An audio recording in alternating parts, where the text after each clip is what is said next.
Calling all beings. Calling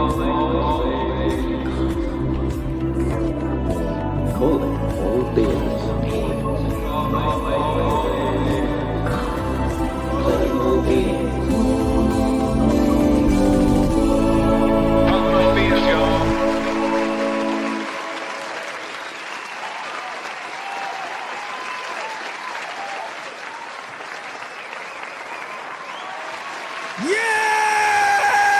Yeah!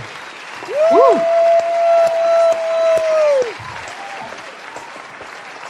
Can somebody give me an amen for this panel? Anybody in the joint? Hey, man, let's go. Amen, brother. Yeah, I'm gonna tell you what. Amen. Dr. Tim Mounts, he done been in enough churches, man. He's from Northern Mississippi. You got that right. Are you Sunday from- morning, Sunday night, Wednesday night, tent revivals, Bible school, Bible drills. All of it. Dr. Tim, one of my best friends is from Corinth. Is that near you or no? Not. It's near-ish. Corinth is very North Mississippi, near the Right. Tennessee line. And Yeah. I grew up in a small county called Pontotoc, Mississippi, and that's an Indian word, means land of hanging grapes. And that's right between Tupelo, birthplace of the king, and Oxford, where I went to school, Ole Miss.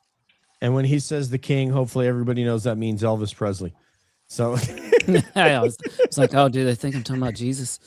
It's born in Tupelo. all right, let's introduce the panel right here. The voice you are seeing down below me with wearing the muscle shirt, much to the delight of many of the cabbies, is the host of All Things Unexplained, none other than Dr. Tim Mounts. Yeah! Thank you. Thank you for having me. Thank you very much. Oh, he did it. Obligatory. He did. He went there. He did. I mean, since we were talking about the king. Absolutely. Absolutely. I didn't know about that whole thing about the Elvis impersonators and all the drama between them and the feds and everything else. I didn't realize about that story. Snap, yeah. Yes. Wild So- story. I know some of those people in there too. And Jeez. Why am I not surprised? yeah, well, I mean, it's a small town, small world. Holy cow. Yeah, well, we're gonna have to cover that on another show. Next to me is one of our newest cabbie moderators. I think she's the second to newest. She's amazing. She is a genuine Boricua from New York, and she is just a brilliant person whom we rely on to kind of set context in almost any situation. So we're very, very fortunate to have her as a member of Calling All Beings family. Put them together for Miss Ruthie Robles. Thank you. Thank you. Gracias. Gracias. Hello, everyone. Hello, welcome. Next to Ruthie is her Boricua sister. She comes to us from Puerto Rico to Texas to Oklahoma, where apparently she's got a lot of chickens and animals to look after and a farm. Put them together for Akashi Chris. Hey. I'm so happy to be here. If I looked panicked at the beginning as you guys were talking, it was hilarious. I had 3 sessions of DJ going amen, and I was trying to find like all my DJ windows, and it's like amen, amen, amen. I'm like, oh my God. That's overwhelming. It A lot was of like amens. so many amens. I feel so religious. Thank you for having me tonight. I'm so happy to be here. Yeah. In fact, you are part of CAB, so you're kind of automatically part of it. But the fact that you love conspiracies made you a shoo-in for this episode. You had to be here. Yeah. I'm the sorry, next- my sister's not here tonight. So Sati was supposed to be here yeah. tonight, and she's not able to join us tonight because she's been at the hospital all week. But she loves conspiracies as well. So you're going to have her back for that. Back to you, buddy. She sent me some messages today. She sounds exhausted, but what I said, her looking after a friend in need when there's emergencies going on, that's all you need to know. Nothing else matters. The show doesn't matter. She's That's doing commendable. great work. Yes.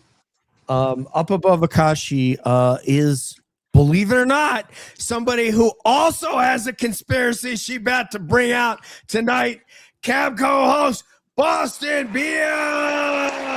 Hey, Boston Bella in the house. Hi, everyone. Happy Saturday. Looking forward to spending the next hour and a half with you guys. Mm-hmm. Yeah, they didn't expect you to have a conspiracy, but you never know what's going to happen on Cab. So Never know. Never know. The unexplained. Exactly. One of the original, you know what? We need to play that clip from Steve for Dr. Tim Mounts tonight. I believe he's heard it, but maybe later on. Remember the clip we listened to last week? There was two, and there was one that kind of blew us all away. Maybe later on the show, we'll try to get a reaction from Dr. Tim Mounts and Debs, since the rest of us have heard it. Anyway, this next young lady, to be as right, is an original gangster of Calling All Beings. She has been here since we started in 2021. And by the way, don't miss it. Late August, either the 22nd or 29th, we'll be celebrating the 5th anniversary of Cab. I expect every cabbie will be there, and there will be some special guests. Party people, put them together for a study of UAPs. Debs! Woo! Where's my... There it goes. Woohoo! Yes. I guess the girls outrank the guys, huh? Yeah. We were talking about that today, whether it's true crime, whether it's UFOs, the girls outnumber the guys. I mean, you girls are leading the way, whether it's the phenomenon, whatever, you girls are leading the way and having your voice heard. So we need to just be there and speak with you. So thank you, ladies, for leading the way as you have We done. have a lot to say. You do. Yes. Lots. Yeah. Oh, A lot to say. I think he's here. Yeah. Hey! Hola, Benny. ¿Cómo estás? All right. And Ruthie's probably spoke with him this week. So yeah, we need to get with him as well. All right. Let's kick it off. Who wants to start off? Because it doesn't matter to me. You're pointing at Ruthie. Well, we got to start somewhere in the screen that makes sense. Not I. You want to start with Debs? Debs, you want to kick it off? I don't know where Debs is. Yeah, I was actually earlier saying something, and I was just messaging. Did you guys hear me? No, we did We not couldn't hear hear you. No, it could be because you were on mute. Oh no, but I went on mute after I tried to say something. I was saying that I need to make an original gangsta sign. You do, yeah. We need some sort of cab gang sign that's West Coast or East Coast or So that like or 2-1 Homes. when the men in black are after us, we can signal to each other, something like that. Okay, so I guess the biggest conspiracy that I'm seeing that is confounding to me right now is the response actually to the UFO dumps that are happening, all the documents and the videos. So this is an ongoing conspiracy in the UFO community. People think it's a psyop. So I think that is what I want to bring to the table first. So there's this conflict that I'm seeing. Some people are like, oh, the U.S. government knows everything and they're not telling us anything yet. And then there's the other side that's like, they don't know anything. So that's the conundrum I wanted to bring up. Ooh, it looks like we might have a new book from Dr. Mounts. We're going to have to get to that later on. Okay. So with the way this is going to go, just from the way we're set up on screen, is Boston, Bia, Akashi, Ruthie, and Dr. Mounts. And then I might have something from the Peanut Gallery. So Boston, Bia, what's your reaction to that? Is this, I guess the crux, is this a psyop? And then also it sounds like you want to know, Debs, do you believe they know everything or they don't know anything? And the truth probably lies in the middle, but go ahead, Boston, Bia. In my humble opinion, I think how quickly we got the information, as far as it was alluded to, then things started dropping, that this was part of a bigger plan. And I don't think they know everything, but I think they have had enough time to study what it is that they know. To study So UAPs. I'm sorry, Debs. Sorry. yeah. So that's where my stance is. Yeah. Sorry, I kind of missed that one. Okay. All right, there we go. All right, Akashi, what is your stance on what Deb's presented? Is there a psyop involved? Do they know everything? Do they not know anything? Where are you at? Well, I believe that even Burchett and Anna Paulina Luna have mentioned that they have seen stuff that's like 10,000 times better than what has been released so far. Based on how they have released information in the past and the fact that it did happen so quickly. I mean, of course, 50 years in the making, but that it did happen so quickly, it feels like this is Files light by their own admission. So is it a psyop? It's dangling a carrot. You know, it's like, are they gonna like flinch at the carrot, or what are they gonna do with this? Because it's all about testing. It's all about testing particular people and how they're gonna react to things before they go all out. So I think, you know, this is Files light, in my opinion, not necessarily a psyop, but a controlled, very, very controlled message. In my opinion. Fair. No, does someone want to say somebody's name that's in the middle of the screen next to you, Akashi? Ruthie Robles, what do you think? Hi. Okay, so I have two opinions or two conspiracies or however you want to put it. One is they're trying to hide something from us, the Epstein list, the Epstein files, and putting all these stuff out for us to forget about what's actually going on and giving us, like she said, like Miss Akashi, like a carrot dangling, like, here, take it, and then they pull it away. Little things that we probably already seen on the internet, and you know, they want to now say that, you know, it's real, guys. Okay, we've been know it. But also there's the blue beam where they want to pretend that this evasion is happening with aliens and all this and that. In reality, it's not real and it's manufactured.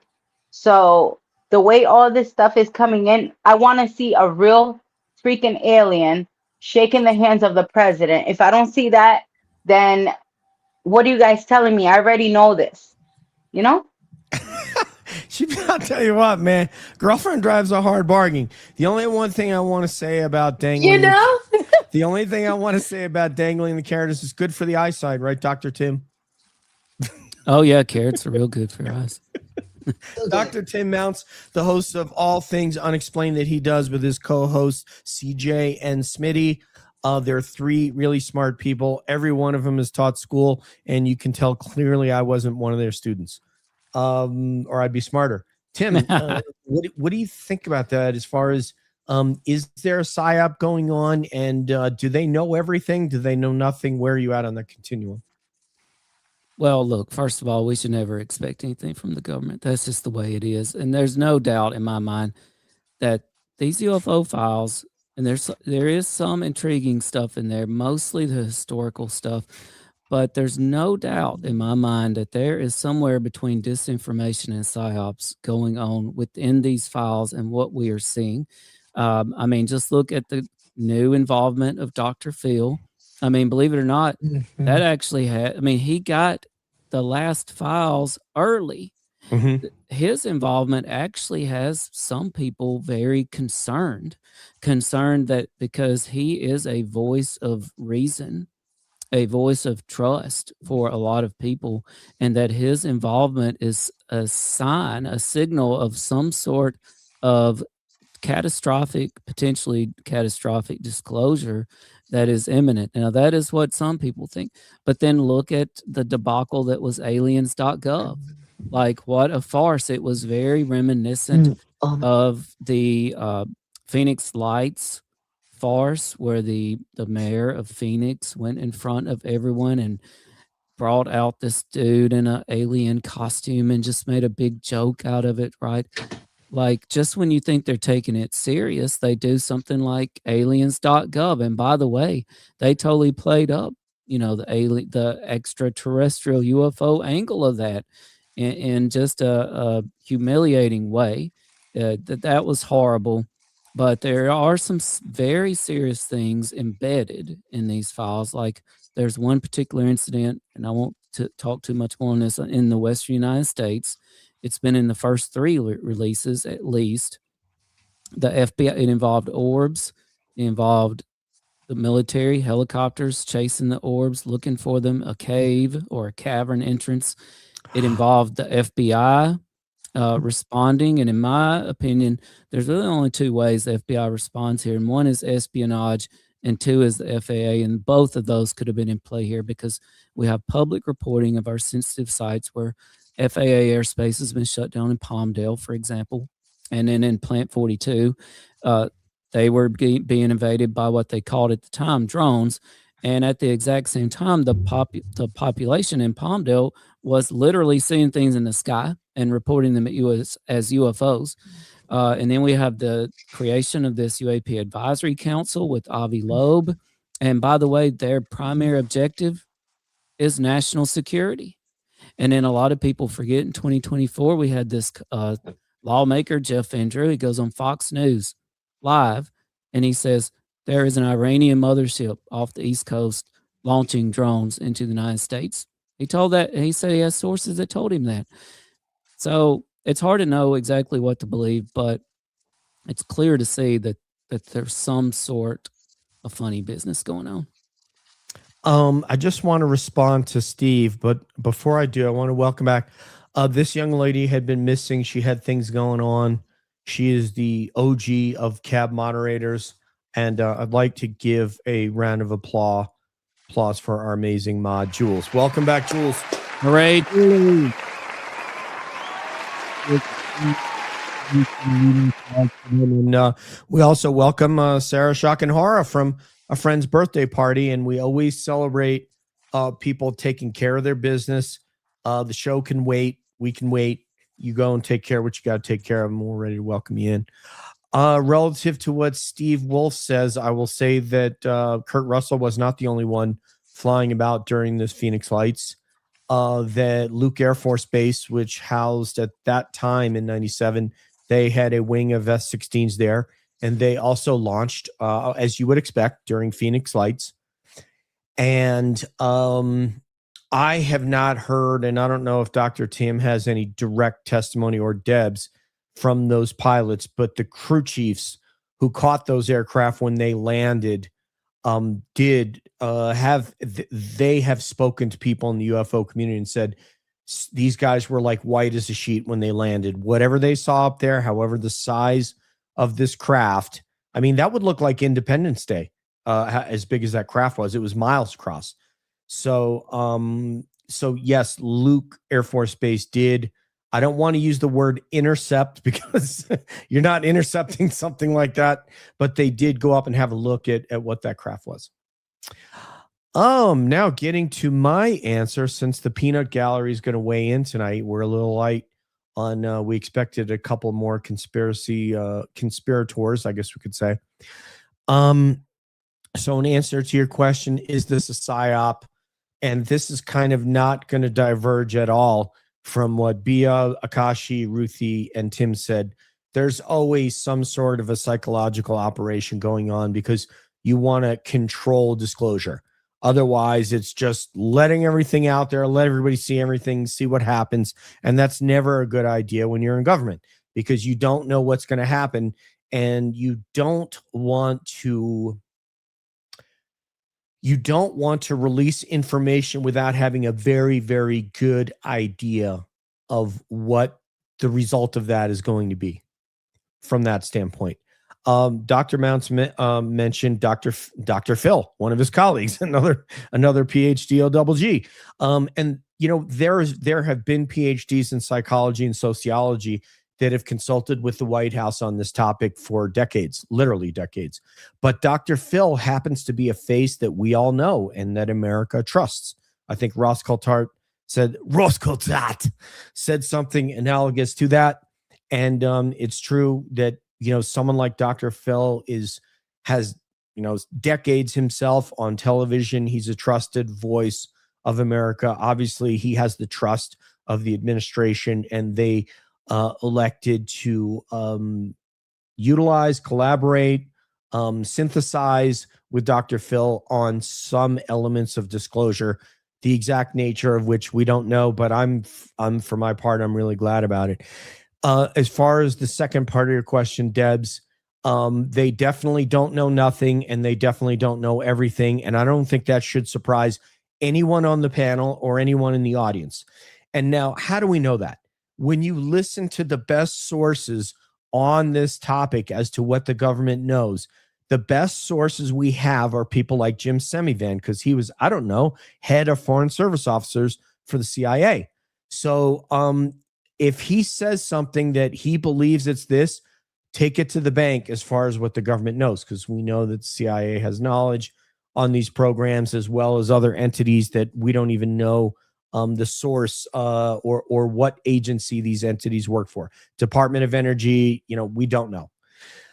But yes, certainly they know something. Definitely they do not know nothing, and definitely they do not know everything, because how could you possibly know everything? That would be an absurd comment to make, because we can't know everything when we don't even know all the intelligences are out there and where they're from. So that's my take on that. Please hold your applause till the end, though. DJ, could you pull something up for me? Yes, I put a screenshot there. Okay. See the hell? Yeah. So this is my literally the image, the cover image of the UAP Advisory Council's public survey. Okay, someone on the UAP Advisory Council, this is their artistic rendering of one of the encounters in the UAP files, the Western U.S. encounter at a site. It's my belief this happened at the Nevada test site. Mm-hmm. And you can see that he's drawn what appears to be some sort of huge cavern or cave opening, and they have orbs. They're calling them orbs in the UAP files, which I find interesting, right? And they're having a very close encounter with a military helicopter. And this is their understanding of what that incident looked like at this Western U.S. site. And I mean, that just gives you something to think about, in my opinion. Well, let's go there, Tim, because we played the Jesse Michaels video on this show. So, I mean, you, Debs, I mean, Akashi, I think you guys are best placed to weigh in on this more than myself or anybody else here. What do you guys think? What about that narrative? Because the Jesse Michaels interview seemed to indicate that it was in Mexico. Am I wrong about that? Where the fighter jets chased those helicopters that flew into the mountain, it opened up, and then are we talking about the same thing here or no? I can say that I did not see that Jeff Nichols interview, but I would say that this reminds me very much of the Foo Fighters, which is the third wave of sightings that were reported and that occurred during World Wars. And as we know, Graham Randall has a lot of books about that. Yes. But this is what that looks like to me. These look like Foo Fighters. Well, we did cover it, so I encourage you to tune into Calling All Beings, Debs. Yeah, I don't remember this particular incident. You like my laugh track? Is that good? No, maybe not. All right, Tim, your thoughts? Do you think is this the same incident or did you not see the Jesse Michaels? I'm trying to remember who's. This is not the same incident if the incident he was talking about was in Mexico, because they spell it out in now 3 different releases of the UFO files that this incident occurred at a Western United States site, and it had FBI involvement, which happened because, again, it was at a United States site. It's my opinion that this incident represents the Nevada test site. I think there's a slim chance it represents Plant 42 near Palmdale, but I think it's more likely it represents the Nevada test site. And they still have not released that. That's still redacted where that exactly took place at. Now, you won't have to wonder how much does Avi Loeb and the rest of the UAP Advisory Council know about that. Mhm. But it's that's part of what I can't figure out, because I think they had some sort of prior intelligence, which is why they went to investigate this cave. They believed, in my opinion, that these orbs were coming from and returning to potentially a subterranean area. I even located Mhm. an abandoned subterranean area near Plant 42 that is now under security guards. They put up a guard shack. There's a active security truck guarding the Mhm. little road out in the middle of nowhere that leads down to an abandoned mine near Plant 42. Now, who utilizes that? Why did they block the public from that? Mhm. Oh, shortly before the drone incursion started, I can't tell you, but something here doesn't add up. Tim, is this one where the terrain opened up to accept that helicopter and those orbs, or no? Or is it just always open like this? Well, in the file, it said that they hovered at the cavern entrance for quite a while, that it was not safe for them to land there, but they did hover at the cavern entrance for a while. Now, Wow. and like I said, it's been in all three, the first three UFO files. At some point, I believe it 2023 was the first incident, but maybe I'm wrong. It could have been 2024. But anyway, this spurred some U.S. intelligence official to go out there and Wow. investigate. And they had their own encounter. And this is what brought in the FBI. So again, if this was at the Nevada test site, we're not really talking about FAA airspace here, but we are talking about espionage. Wow. Which is why, again, I feel like there's some disinformation out there, because there's also reporting by Christopher Sharp and others through sources that the military has been luring these things into our sensitive sites. Well, you tell me, DJ, in your experience, is it really espionage if we're luring things into our sites? It's certainly not an adversary country as we think of it, I don't believe. Yeah, I think espionage is the wrong word, only because as Americans or as humans, we associate that with foreign intelligence services, and I don't think that's this. So yeah, I have to agree with you, Chris. Like, objects like this have been seen coming into Dulce, New Mexico for years, into that piece of terrain in Dulce, right? Dulce. Before Bia corrects me, let me get that right. Dulce. Yeah, on this particular one, and I don't know enough about the background on this image. I mean, was it specifically like the three? Was there a particular reference to three, or does the image just show, for there were at least three orbs involved in this incident. As a matter of fact, at one point, one of the orbs appeared to release several smaller orbs that went in separate directions. So a lot happened. So there was more than three, potentially. Yes. Okay, yeah. I didn't know if this was... I'm not a fan of the whole image 370 thing. I don't like to even talk about it, but I always see those images where they're always showing the three orbs and going around. And it's like, I just wanted to make sure that's not what this was trying to depict. Just take it as it's an image of orbs going in a piece of terrain and a helicopter following. What do you have any thoughts on that? Yeah, I mean, no, I'm with Debs in that this is Foo Fighters. This just feels like it's just another piece of the puzzle. This has all been out there for so long. And if this starts to come out, can you imagine what they didn't show on this particular incident? And just when she's talking about Foo Fighters, just so you know, Dave Grohl has nothing to do with these Foo Fighters. That's a totally different thing. So, okay, there's That's Tom DeLonge. Yes. Not exactly different rock band. Blink 182.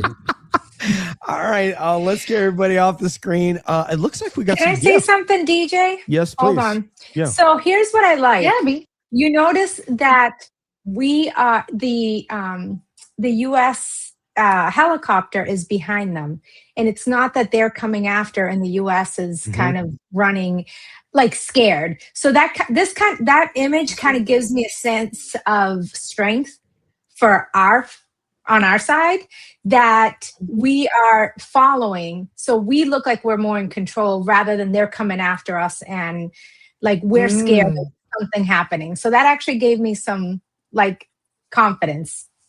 I just want to say thank you to Dit.55 for the 2, and want to thank Law Wifey 25, Jana, for our 10 memberships. Thank you very much, Jana. We greatly appreciate that, ma'am. You got that, DJ? I got it all, got it under control. Yeah, I mean, the only thing I would say, I would caution everybody on the panel, and I think Akashi was alluding to this, is we don't know the veracity of that photo compared to events.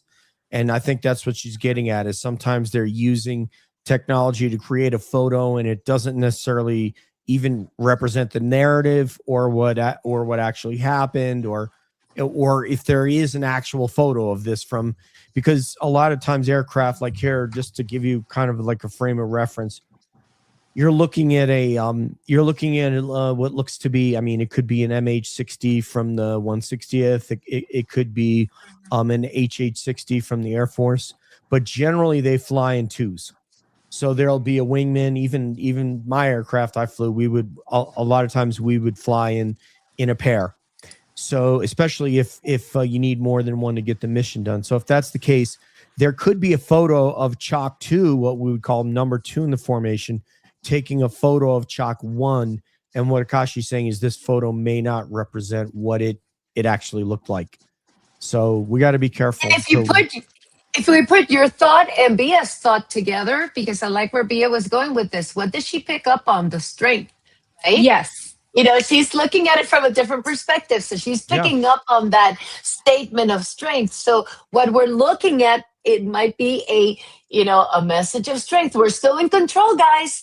It's okay. Yeah, look at the real thing might not have that sense of strength, but that's what they're going to show us. And that's exactly what Bia picked up on. That's what they want. So, and look at how much smaller those orbs are compared to the strong U.S. helicopter. We're in control. Helicopter, yeah. And, so go ahead.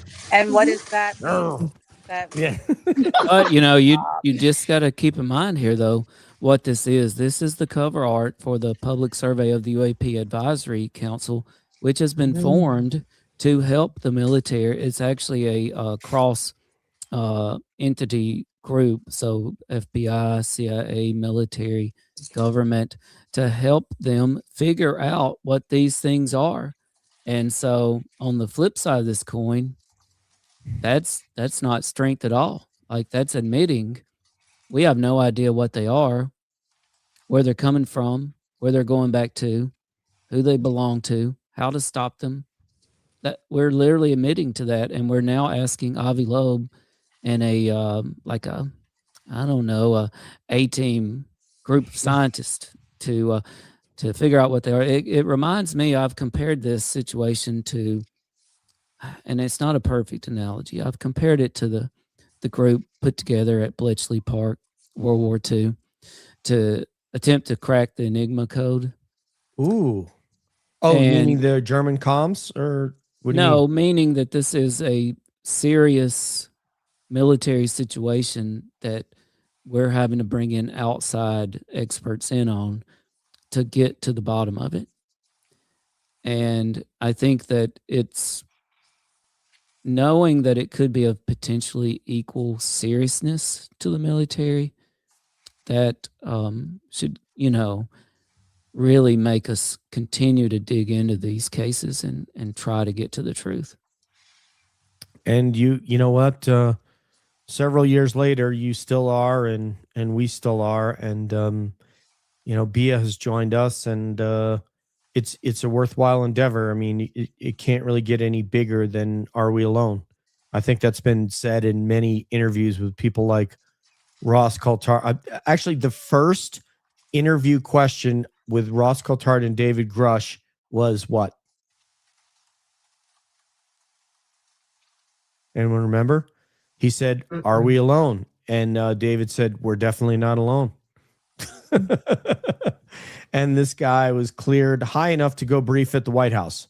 So you got to have pretty good reads to go brief at the White House. So And we'll get to that. Maybe later on we'll play some of the David Grush interview if we have time, because that interview, there's certain interviews that never get old, and that's one of them. But let's go on to Boston Bia and her conspiracy theory, which doesn't include duty. So go ahead. It doesn't, but Ruthie did ask to go next, so I will I'm defer. sorry. Go ahead. That's okay. Go ahead, Ruthie. I got your back. No problem. Okay. Because this one's long. So, Okay. have you guys heard about the Nikola Tesla conspiracy theory? No. All right. Or So, maybe. yeah. So Nikola Tesla, what? All right. So how I got into this was, you know how all these scientists were quote unquote, dying or killing themselves. So Nikola Tesla,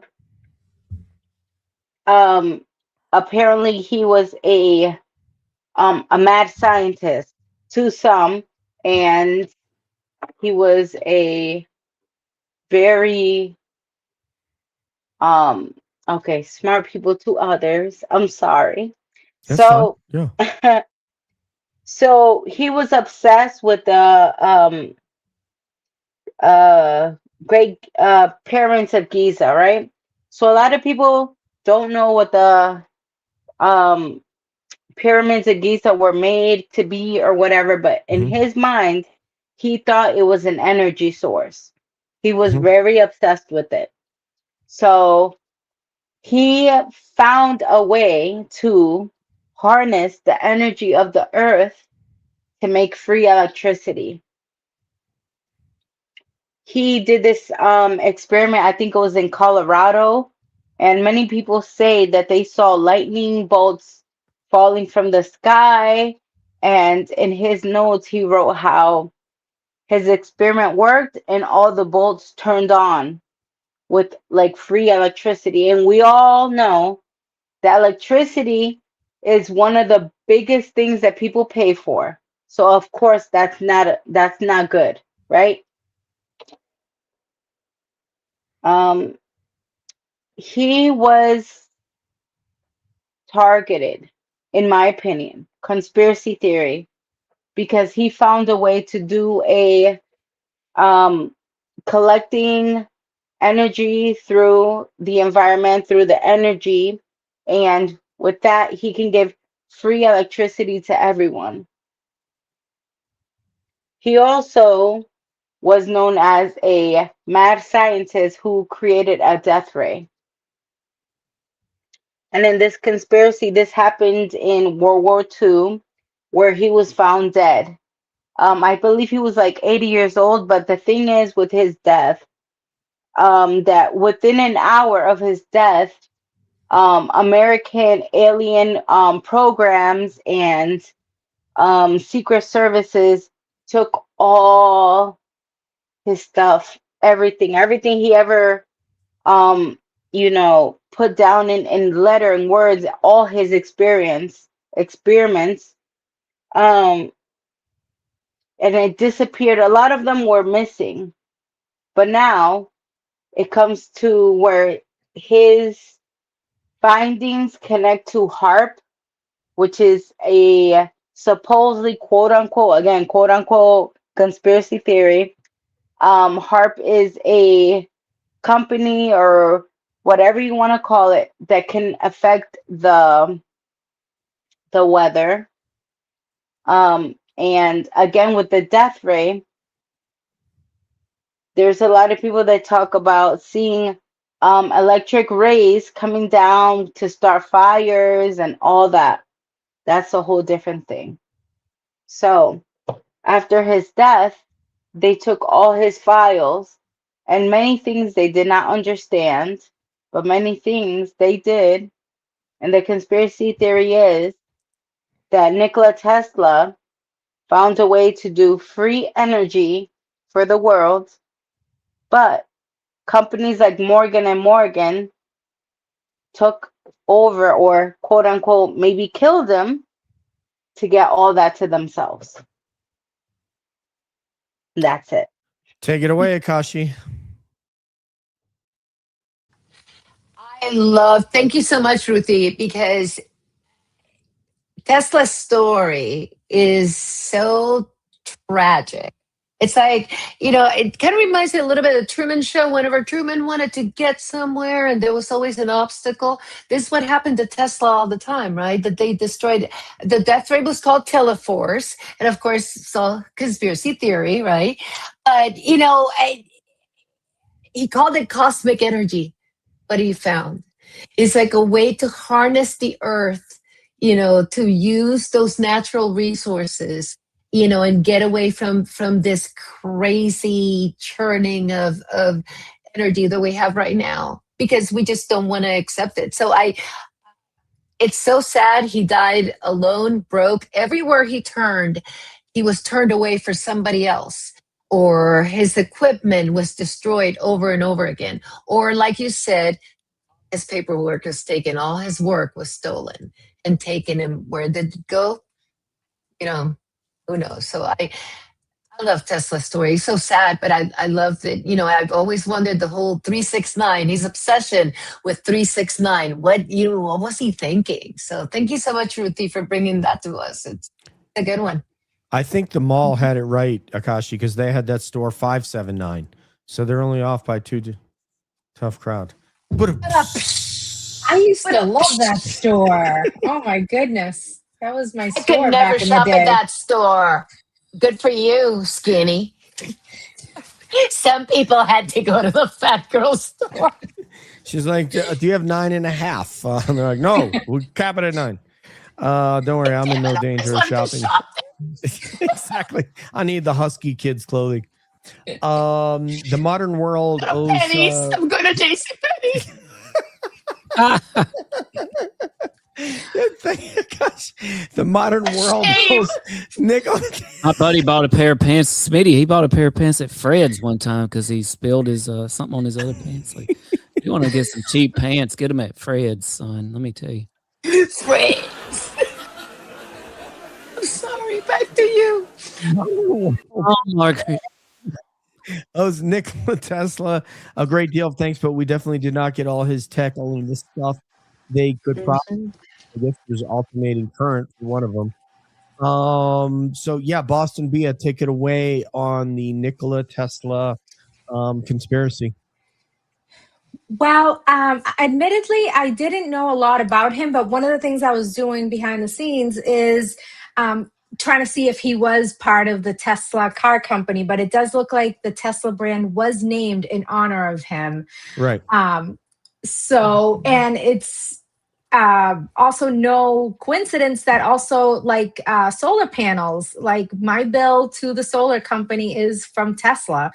But as far as his history, I have to say I didn't know much about him, but I know what the modern, when we say Tesla, you just think of the cars, and but I guess that was done in his honor. So that's all I got to say. Debs, Nikola Tesla conspiracy. Okay, so interesting story that I found out. Once upon a time, the light bulb companies sat down and had a meeting because some of the light bulbs were lasting too long. In fact, there is one light bulb that is still going that is, I believe, about 100 or something years old in a firehouse. And they decided that they needed to change the light bulbs because they wanted to make money off of them. They didn't want them to last too long. So do I suspect greed would have something to do with the demise of Tesla? Absolutely possible. I do think he had some of his own demons, however. I don't think that he was all together, so to speak. So I think that could have also contributed to his demise. But I think that people were definitely watching him like a hawk to steal his ideas from him. No question. And the I was going to say, when you think about an incandescent bulb with the filament that runs across it, there's no way that a piece of metal shouldn't be fatigued and break in the middle after all these years. So the fact that that happened is a miracle. I also know I did some reading up on navigation, and they were trying to figure out new ways to navigate in England and I want to say it was in the 1800s. And this guy built a clock made with wooden gears. It's still running today in like York or something. The clock is over 200 years old, has wooden gears, and still runs. Tim's got his watch from Switzerland right there. Yeah, It's wood. It's wooden. It's a wooden watch. Is it? Yeah. Oh, wood. That's look for at real, that. man. Yeah. For real, man. So anyway, regarding your conspiracy, Ruthie Robles, someone in the chat put it very well.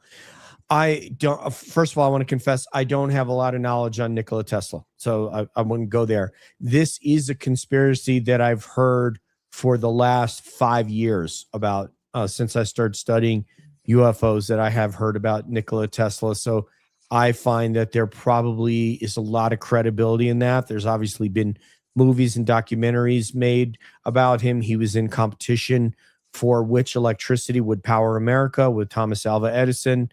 And obviously, though he didn't get the credit because Thomas Alva Edison was a proponent of DC power. Well, what happens when a generator is running DC power and for some reason that generator slows down, your lights go dim. So as it slows down. So that's why alternating current and why now we used to have DC generators in vehicles and now we have alternators. So, yeah, I don't doubt your conspiracy at all, Ruthie. 0 point energy is something that you would think that the world's oil production would not be in favor of something like that.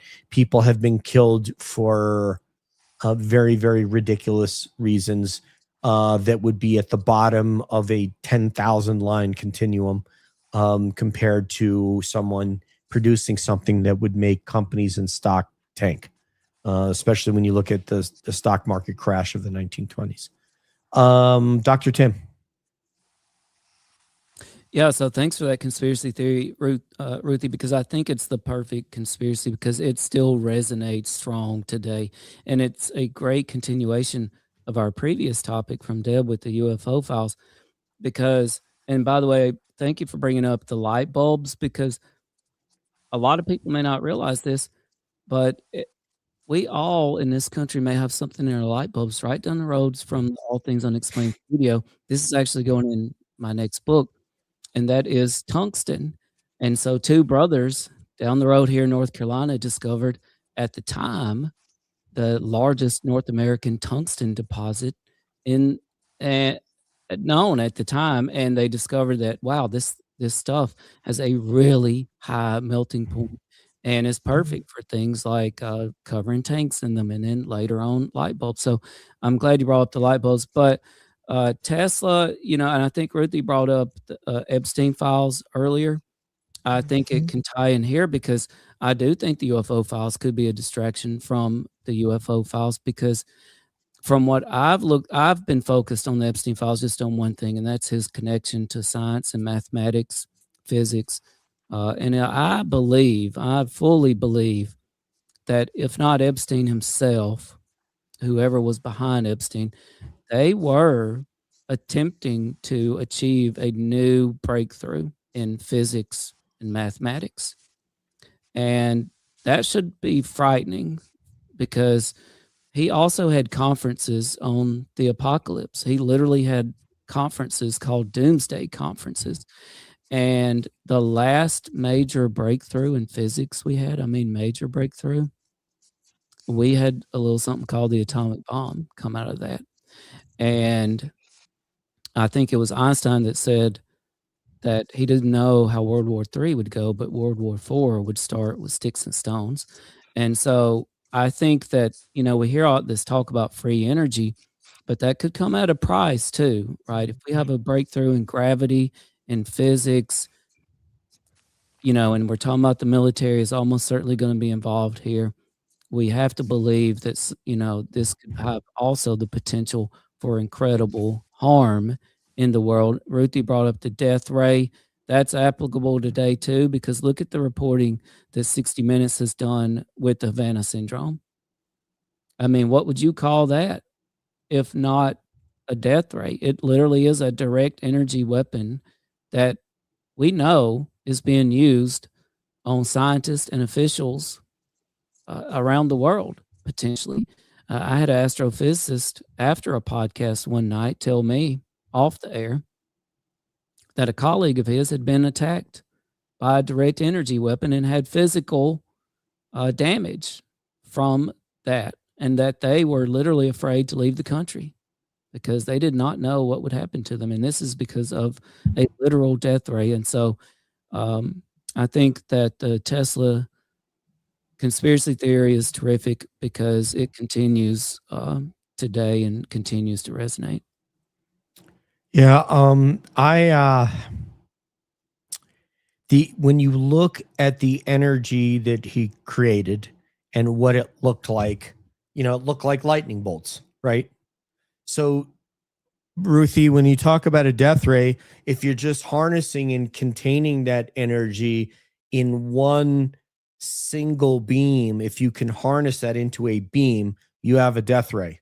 I mean, so I can go there quite easily from the energy that he created with his, and again, I'm not a Tesla expert, but it's very easy to see how he could have projected that energy that would have done destruction. It's not a laser technology. It's a laser is a a beam of light, basically an intense beam of light. But this, yeah, I could totally see that.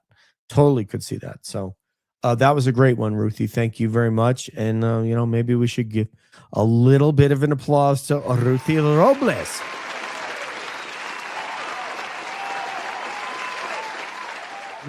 Moderators. All right. Our next conspiracy, I believe, is. Do you want to go back up to you, Bia, or you want to go to Akashi?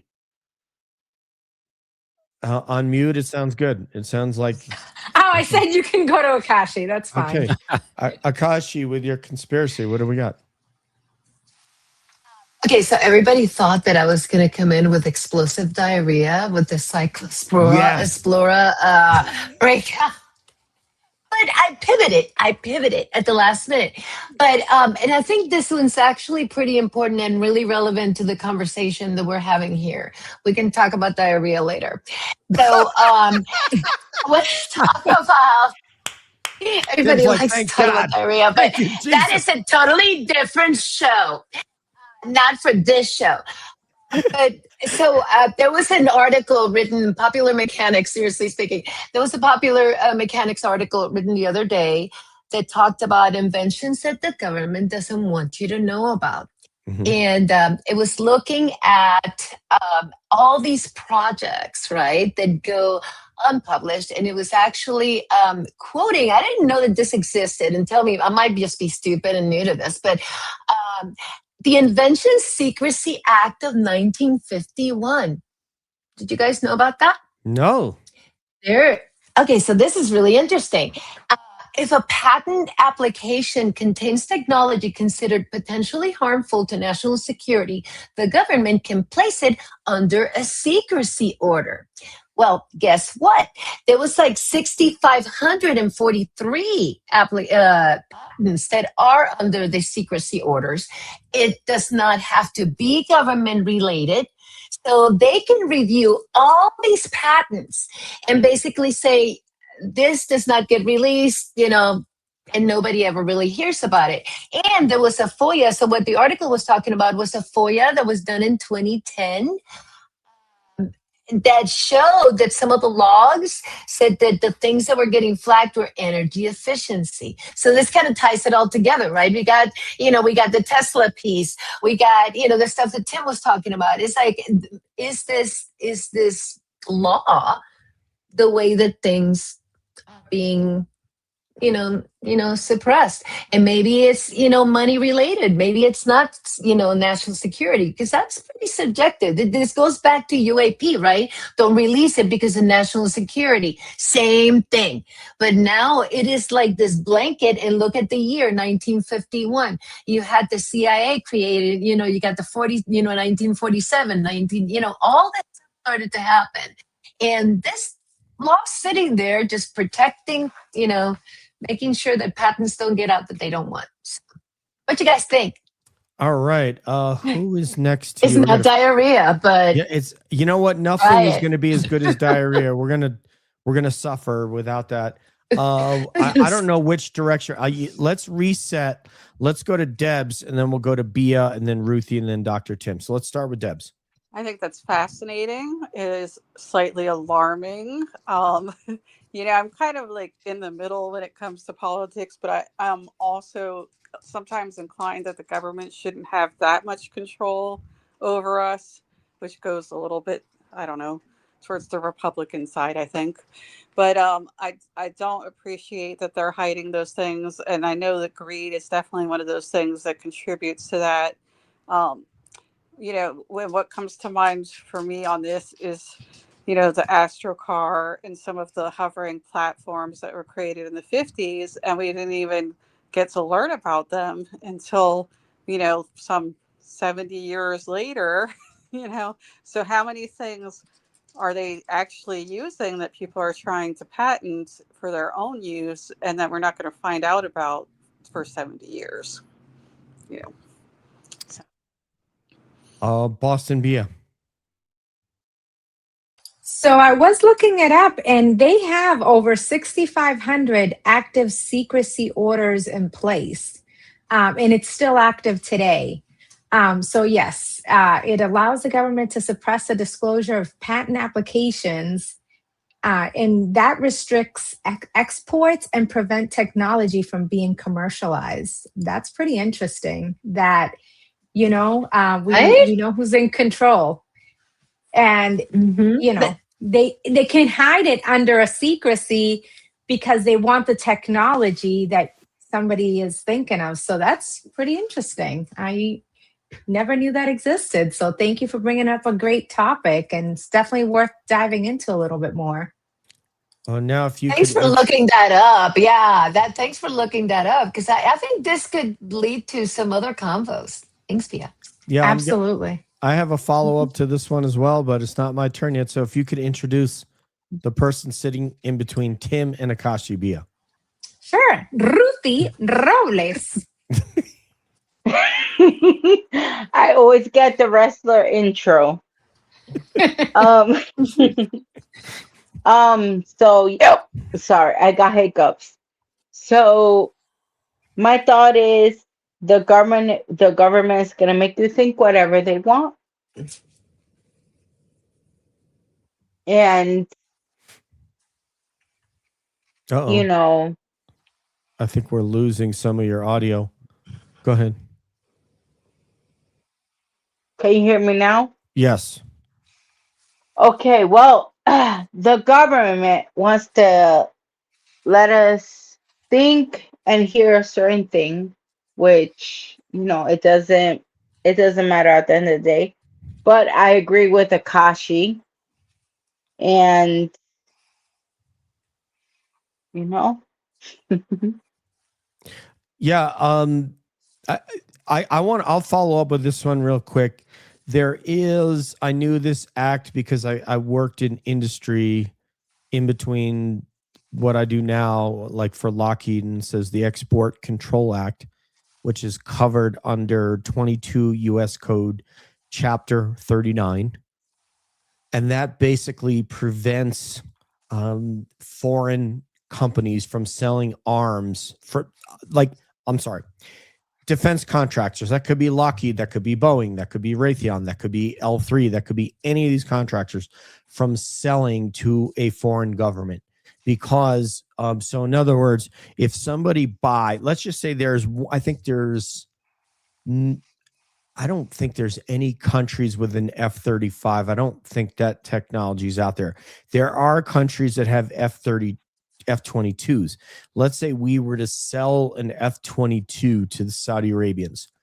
They are getting an F-22 in terms of engine, propulsion, navigation, but they're not necessarily going to have all the magic boxes of avionics that exist on that F-22. So it won't have the capabilities in terms of targeting, in terms of weaponry. I've explained this to you, Bia. You and I had this conversation once, that our F-22s have. So I guess everybody should know and understand that. Even though the Saudis at the time were flying around with F-15 Strike Eagles, they didn't have necessarily the exact same radar or the exact same targeting pod, etc., because they don't want other countries to have the exact same technology we have unless they build it. The Israelis have built some great technology, and they're not selling it outside of their country as well. They have some avionics that their companies in Israel have engineered. So anyway, this follows that same premise. That if an inventor were to come out with a technology and file for a patent like Salvatore Pais did for the Navy, that may get locked down and not released any further than us seeing those drawings, which basically are nothing. They're just basic drawings that they're submitting to the U.S. Patent Office. So yeah, that totally makes sense to me. Who's next? I believe it is Dr. Tim Mounts. Well, I think that's a great conspiracy because it really ties into what we generally think of as conspiracies, this grand compartmentalization of knowledge and the separating of it and the keeping it out of the public's hands and all the different people that are involved in causing these things to happen. And I'm going to tell you something that is related, in my opinion, to what we're talking about here with these inventions, and that is the Atomic Security Act or Atomic Energy Act. This came about in 1946, if you're not familiar with it. And essentially, anything that falls under the Atomic Energy Act, you're not finding out anything about it. Got it right. I mean, never, ever. And nobody is. I mean, I'm not sure. I know DJ might know someone that has high enough clearance to find out something that's in that vault, but I don't know of anybody, and you're never going to find it out. Like anything that went under it in the 40s, basically, for the most part, it's still there. And I'm gonna give a shout out to somebody that I think everybody should look up if you're interested in this subject matter, and that is Richard Geldreich on Twitter. It's Geldreich. He makes fascinating posts, and he has really dug into this Atomic Energy Act. And here's a post of his. It says, Dr. Detlef Bronk, MJ-12 member, applied for an Atomic Energy Act security clearance on July 8th, 1947. If that date rings a bell, it is the same day as the Roswell capture announcement. This is in a declassified FBI memo. And if you really just get to paying attention, you will be shocked at what you'll learn about the people and how you can. And Richard tracks them based on their security clearances and applications with the Atomic Energy Act. So really fascinating stuff. Go figure. I'm already following him, Tim. There you go. And the fact, what you mentioned, Detlef, I mean, in the time that MJ-12 happened, Detlef is obviously a German name. I think you know that from the NBA, Tim. Everybody here might not know that, but he could have been one of those scientists that came over as part of the Nazi captures, those scientists. What was the other guy that came that headed up NASA and that whole Apollo program? What was his name? You know who I'm talking about, right? Oh, yeah. I know. He was a Nazi. So, yeah, there's several. I mean, there's more than just one. Von Braun. Yeah, Werner von Braun. Von Braun. He did a lot of work. Last card. Huntsville, the last card. Bia, we're not going to get any more. Me, tough girl. So, there it's likely in the time that the first iteration of MJ-12 would have been in that after World War II timeframe. Am I correct, Debs? Is that correct? Yes, I agree. There's a possibility that that's about when it happened, because if you look in the Army's FOIA on UAPs, that's when they start looking for the flying wing, and they go to Germany, and they have a lot of investigations about what was seen over the United States. It's very interesting, and so I think that's about the time things would have heated up. Good stuff. We got a lot. We got a lot of great, smart people on this panel right here. That's really helping to inform the audience and a lot of great perspectives. So I'm really, really enjoying this. Tim, what is? I think it's time for your conspiracy. In the meantime, I'm going to try to bring up that Crush interview because I think we would all just have a blast with that. Okay, and I just want to do a quick add-on there to what Deb was saying. Please. I had mentioned how, to me, some of the greatest things in the UFO files so far have been the historical reports, and we were doing a shocking amount of studies into green fireballs in the 40s and 50s, particularly green fireballs that were appearing over our sensitive military sites. So this goes back to this whole thing that, these orbs and stuff like this is not a new phenomenon, this interaction with our sensitive military sites. And they were very concerned about it and were bringing in outside scientists to study that phenomenon back then. And for the most part, they said, hey, this is not something we know exactly what is going on here. The only reason I'm hesitant to talk about the green blobs is because that could make Akashi think of diarrhea, and then we'll go back to our conversation we had Thursday with BL. Not again. Different show, DJ. Different show. Tim, No we'll duty. talk about that later. Okay. It was a good one, though. Akashi, this is your turn. All right. So I actually made a PowerPoint. Okay. For my little thing here. Yeah.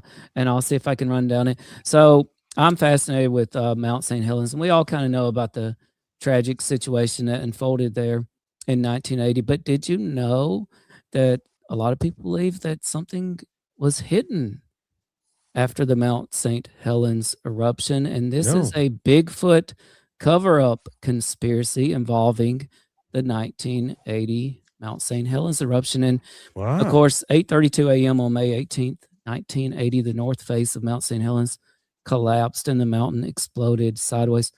The official death toll was 57 lives. There's some great documentaries here, including one scientist that was studying it.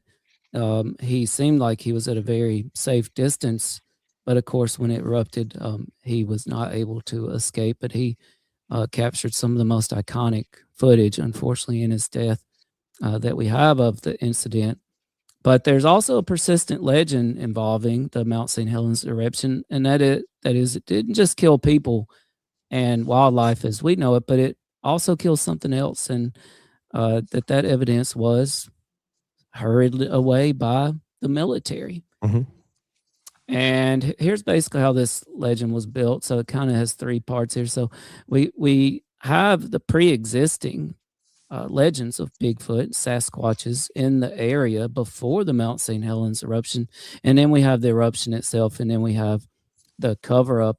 And this legend, well before the Mount St. Helens eruption ever happened. Sorry. Oh, no worry. I was trying to put that big on screen, and then I was trying to make it as big as possible, and I screwed it up. There we go. Sorry, go ahead. Oh, no worry. Well before the Mount St. Helens ever erupted, there were reports of something large and hairy and just out there in the woods. And this goes back to actually native people, and they called it the skookum. So even back to ancient times in the area, the Pacific Northwest tribe, they had legends of the skookum, and this was Chinook jargon for strong or powerful or something big and hairy wild man of the forest of the area, the skookum. And then some of you may have heard of the Battle of Ape Canyon, and this occurred in the summer, and that was in this area. This occurred in the summer of 1924. 5 gold prospectors working on a claim on the mountain's northeast flank reported a night-long deluge of boulders and rocks down upon them by something mysterious. They weren't quite sure exactly what was going on there. One creature allegedly reached through a gap to seize an axe, and the men answered and shot their rifles at them. And the Oregonian, the local paper, even ran the tale, and the gorge earned its name since then, Ape Canyon. And actually, I love Josh Gates and Expedition Unknown. Josh Gates with Expedition Unknown has actually uncovered what they believe was the site that this Ape Canyon incident actually took place at. So they did uncover like archaeological evidence of the cabin and the campsite and that sort of thing on kind of like the cliff face there, where they're in Ape Canyon. And then later we had this account from a prospector, I believe. What year did this take place? This was Wasn't that in the 30s or 20s? Ape Canyon. Oh, Ape Canyon was in 20s. This was in 20s. apparently in the 60s though. There was Wow. another party out there, and they described creatures over 7 foot tall, covered in long black hair, walking upright. And there was actually a book written by Fred Beck, called "I Fought the Ape Men of Mount St. Helens," and the story became a cornerstone of Pacific Northwest lore. And then, of course, we know one day the mountain exploded. But the thing is, if you grew up believing that there were Bigfoots out there, then you had to believe that they would have been wrapped up in this incident as well. And March 1980, there were some earthquakes that preceded this. And then on May 18th, a magnitude 5+ quake dropped the entire north face. Largest landslide in recorded history. And the sudden pressure release let superheated gas and rock explode laterally towards Spirit Lake. An eruption column climbed 80,000 feet high. And on my next slide here, this is some mind-blowing statistics here. The speed of the blast was 670 miles per hour. It flattened 230 square miles. I already said 57 lives were lost, but the energy here involved, think about this, was equivalent to 1,600 Hiroshima bombs, which is just, pretty mind-blowing. And then the cover-up came in because they did send in the National Guard to recover the bodies that were on the side of the mountain. And surface began, and they were blocking off some of these areas. And so it didn't take long for accounts to start surfacing that the cleanup crews were collecting dead Sasquatch among the animal carcasses, and that the eruption's recovery, which included a heavy military presence, this was actually the perfect breeding ground for such stories, for the conspiracy theories involving the Bigfoot. And believers note the local Bigfoot were said to live exactly where the blast struck the hardest. But of course, if that's true, where did the bodies go? Well, one man identified as Bradshaw, and his story was recorded in a book written by Linda Cole Suchy called "Who's Watching You," said he was posted over a covered heap of carcasses under armed guard. And when the tarps were lifted, he claimed to see Sasquatch bodies under there. And then there were other accounts from witnesses that claimed to see a Chinook helicopter flying at 100, 150 feet with a cargo net slung underneath, with 3 hairy, ash-coated bodies with long gray limbs. Of course, there's been no official recognition of such an event happening. And what exactly did they hide? And let me go back one slide, actually, to talk about the keepers of the legend. These are some names involved here. Fred Beck, he was the prospector who survived the 1924 incident and wrote a book on it in 1967. Mark Micel, researcher who probed Ape Canyon site for its 2024 centennial. Linda Suchy, who wrote that book I mentioned, Who's Watching You. And there's been a lot of modern media and podcasts that's talked about the incident. And, all these accounts keep coming together about these bodies that vanished. And so this mystery has persisted, that the Mount St. Helens eruption not only claimed human and animal lives, but our dear friend, the Bigfoot, as well. And I was lucky enough to get to hike near Mount St. Helens 3 years ago. So 2023, that's me out there hiking near Mount St. Helens. And I strongly encourage anyone, if you get a chance, to head out that way and check it out. And that is the Bigfoot conspiracy theory of Mount St. Helens. Can somebody give me an amen? I love that, man. That was excellent. I have heard that one. At least part of it is very, very well founded. We've mentioned this on the show several times. Battle Mountain in Nevada, that fire, Mount St. Helens, that government entities came and picked up Bigfoot that were burnt, singed, injured. Uh, some alive, some not alive. Apalachicola when they had a fire there in Florida. So yeah, it's that information is quite well founded, and that was a beautiful presentation. Thank you for putting that together. Oh, thanks. Um, let's go around the horn. Debs, what do you think about that? About the revelations and that presentation by Dr. Mounts and Bigfoot and etc. Okay, so weird synchronicity here. My roommate literally just made me watch the eruption of Mount St. Helens. For free? Oh, Oh, Like sorry. Yeah. yesterday. can't make that up. Yeah, how weird is that? So, Mhm. my thing is that yes, it's very possible for sure that happens, but the bigger issue is it's probably happening at all the national parks, and it's probably not just exclusively for that. I think that we have gotten the impression from rangers that they're aware that Bigfoot is there. So I think, yeah, it is a good question. Where are they taking Bigfoot when they recover Bigfoot, and what are they doing? Like, why are they not being open about that? It's a great question, but I unfortunately have no further answers as to what would have happened and why. It is to me a conundrum because, for instance, if we had wild gorillas in a park, they would tell us that. Mhm. Have other very dangerous Mhm. like bison.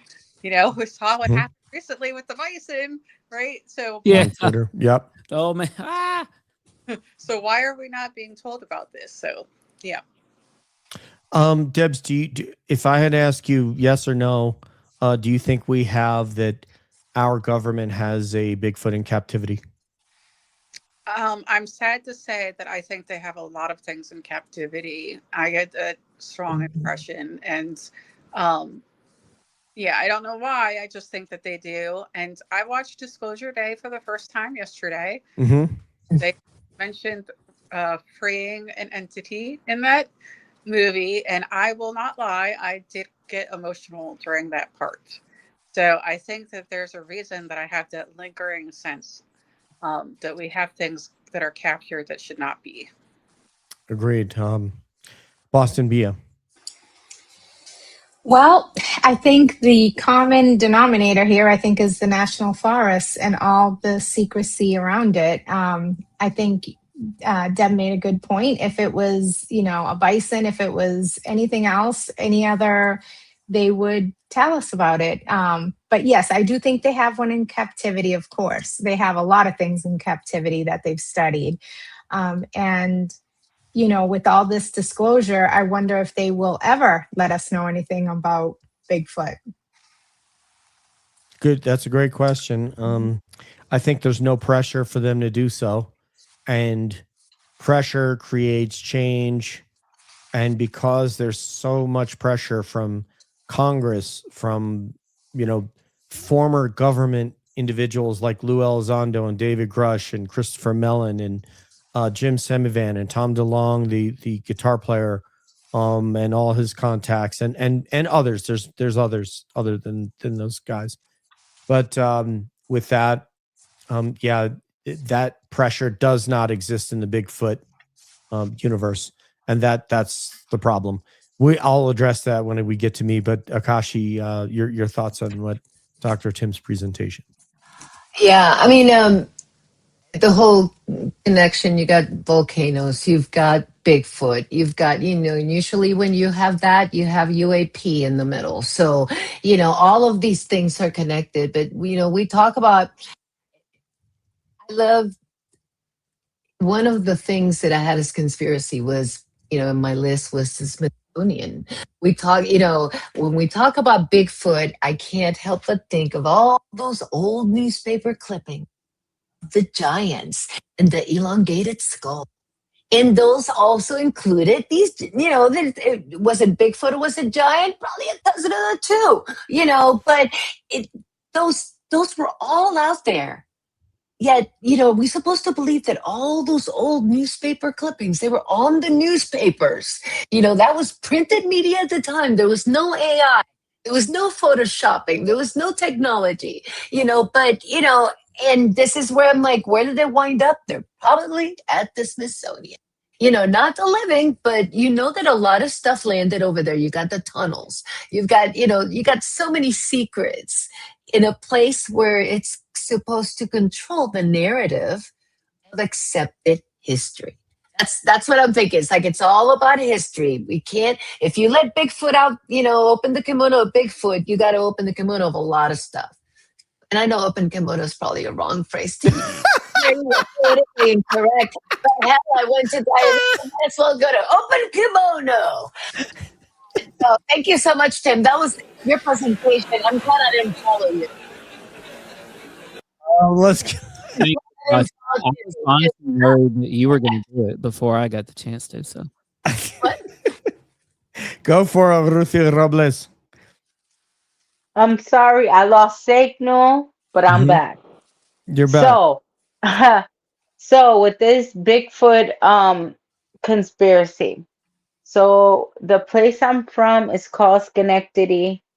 It was the Native American Mohawk territory, and Bigfoot was always known in this territory. So, when it comes to Bigfoot, every time anybody talks about Bigfoot or says something about Bigfoot, what comes to mind is it's been here for thousands of years. The Bigfoot conspiracy, the Bigfoot warning, or whatever you want to call it, the Native Americans already knew about Bigfoot. And in my humble opinion, okay, the reason why we don't see Bigfoot is because, in my humble opinion, it has the capability of becoming invisible, kind of like the predator. And we can't see what's going on, but it sees us.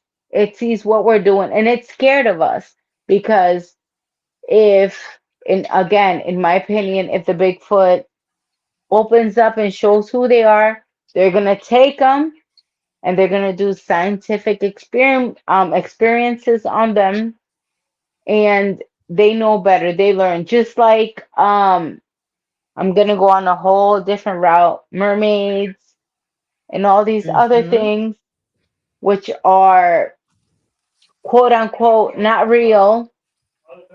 Trust me that there's Bigfoots in a facility somewhere, and they're being tested upon because they are real. Again, it's been here for thousands of years. Native Americans used to speak about the Bigfoots and tell people to beware about the Bigfoots. And that's all I got to say. Yeah, and to add on to what Ruthie Robles says is you're going to hear this theme over and over on CAB. And it's not because I like repeating myself, but because it's applicable to a lot of things that we talk about when we talk about the phenomenon. And we've even used this to contextualize true crime and why people act certain ways that we've seen when we were covering Karen Reed and certain norms that exist within people and how they've reacted to that case. So true crime does have elements of this as we do in the phenomenon, but humans like to be able to place something into something they know. You'll tell someone a story and they'll say, oh yeah, I have a cousin who did something, like I could say, oh, talking to someone about MotoGP, and they'll say, oh, I have a cousin who races dirt bikes.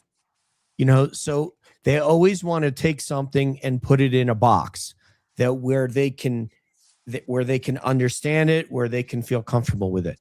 What I suspect and now why I don't just suspect things out of thin air, or I'll tell you I'm taking a guess out of thin air without knowing anything.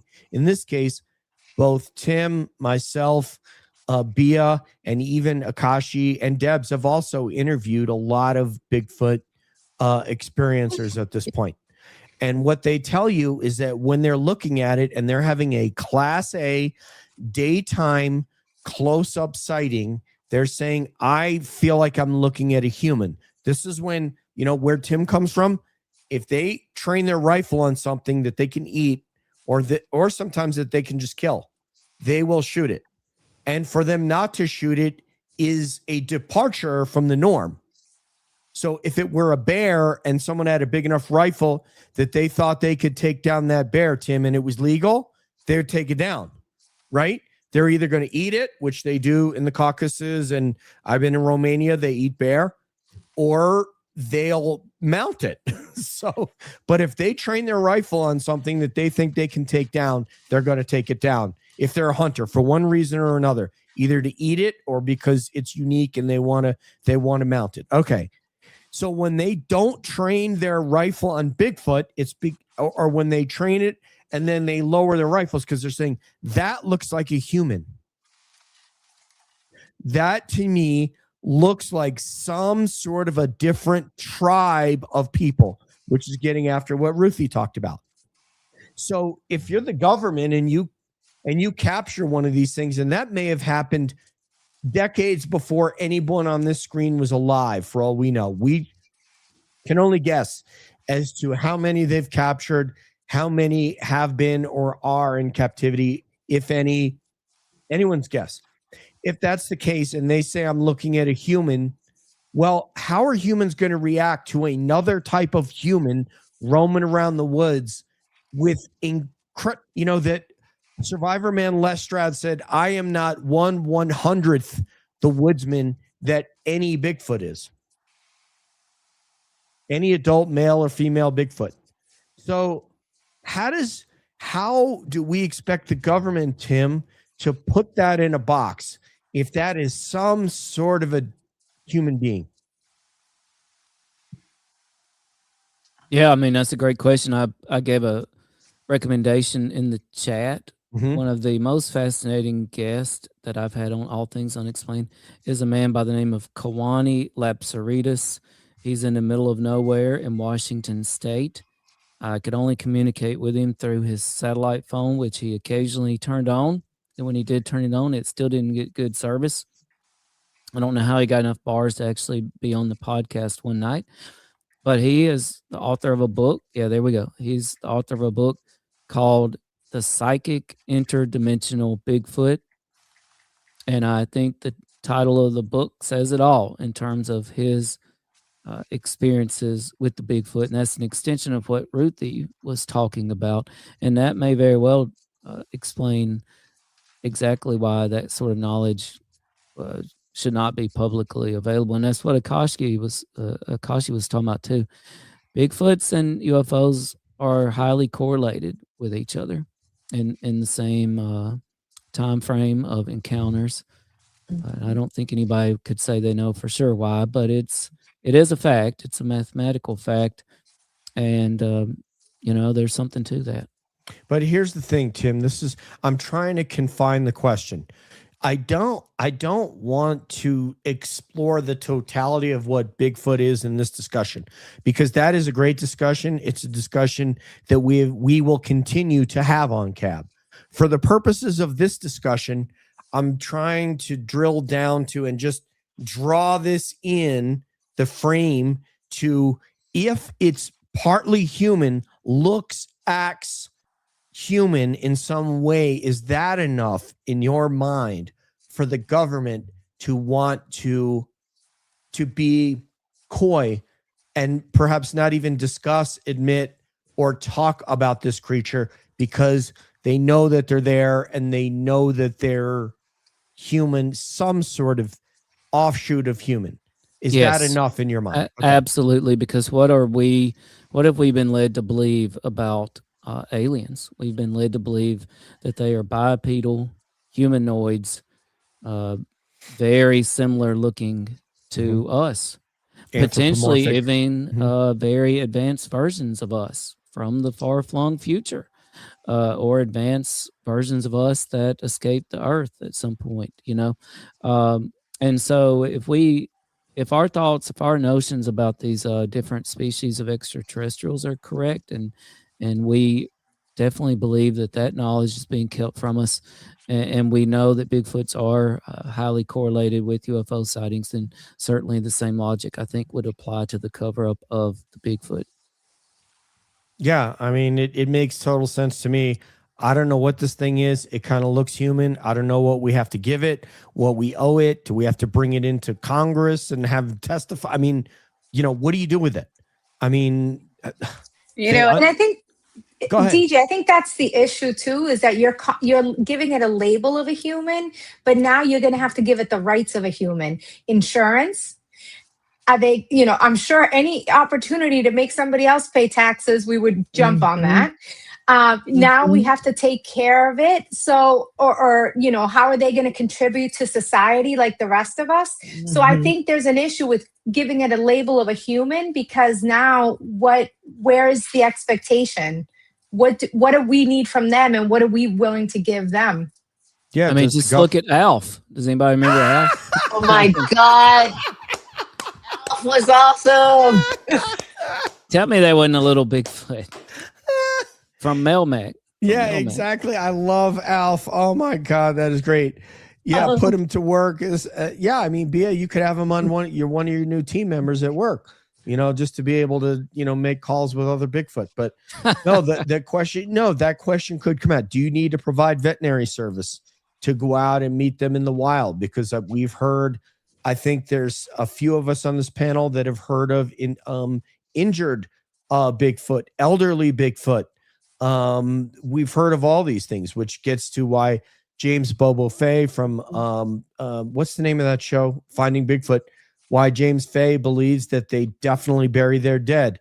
The evidence would suggest that is the case. If they're that smart, okay, if you have the bonobos that are hanging from a limb in Africa and fashioning a fishing rod with a twig and bugs on it, then why would we not believe that these guys can figure out how to use a tool to dig with? I mean, that just makes sense to me.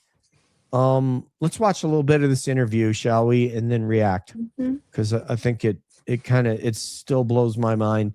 We talked about it back when it came out, and nothing has changed about that.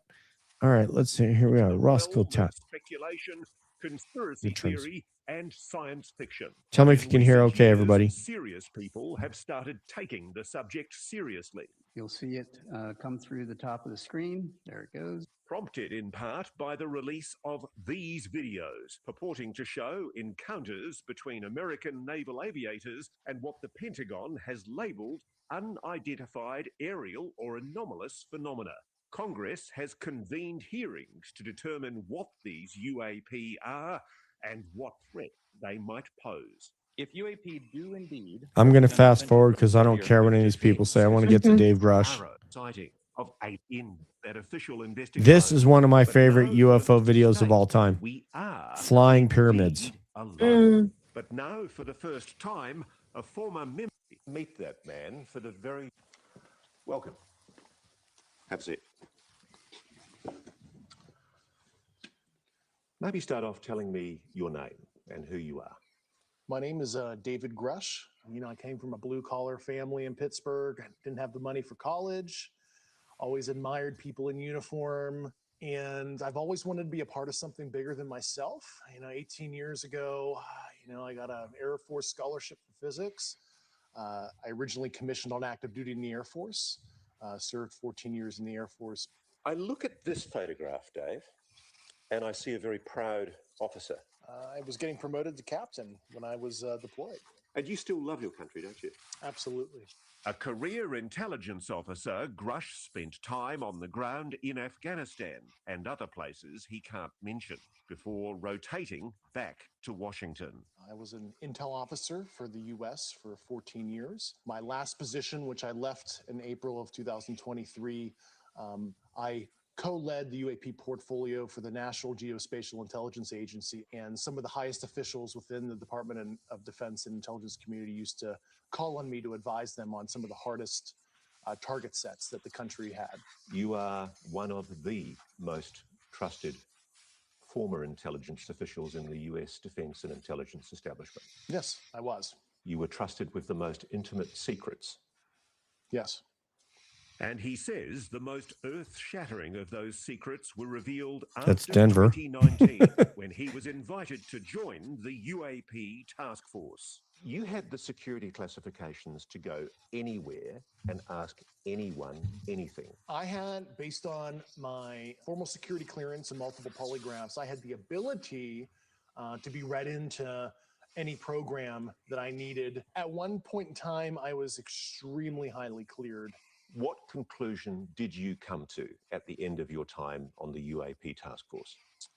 The UAP task force was refused access to a broad crash retrieval program. When you say crash retrieval, what do you mean? These are retrieving non-human origin technical vehicles, call it spacecraft if you will, non-human, exotic origin vehicles that have either landed or crashed. We have spacecraft from another species. We do, yeah. How many? Quite a number. You're kidding.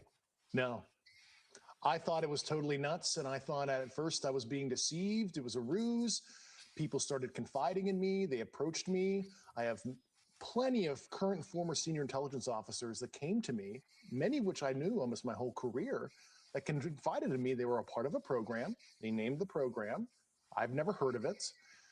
And they told me, based on their oral testimony, and they provided me documents and other proof, that there was, in fact, a program that the UAP task force was not read into. You are alleging that the US government has been concealing the existence on this planet of alien life. I would couch it as non-human intelligence, NHI, like we would like to say in our language. Why do you say that? Why do you say NHI? I don't want to necessarily denote origin. I don't think we have all the data to say, oh, they're coming from a certain location. Okay, so we said earlier that we don't know everything. That's what I'm talking about. We don't know everything. Everybody, tell me, is the audio okay? Yeah. Mm-hmm. Okay. And I couch it as somebody who studied physics, where maybe they're coming from a different physical dimension, as described in quantum mechanics. We know there's extra dimensions due to high energy particle collisions, etc. And there's a theoretical framework to explain that. Yeah. Just let me cut to the quick though. You're saying there is an intelligent species engaging with this planet. Yes, that's potentially extraterrestrial. Yeah. I speak for everybody sitting at home. That is a shock.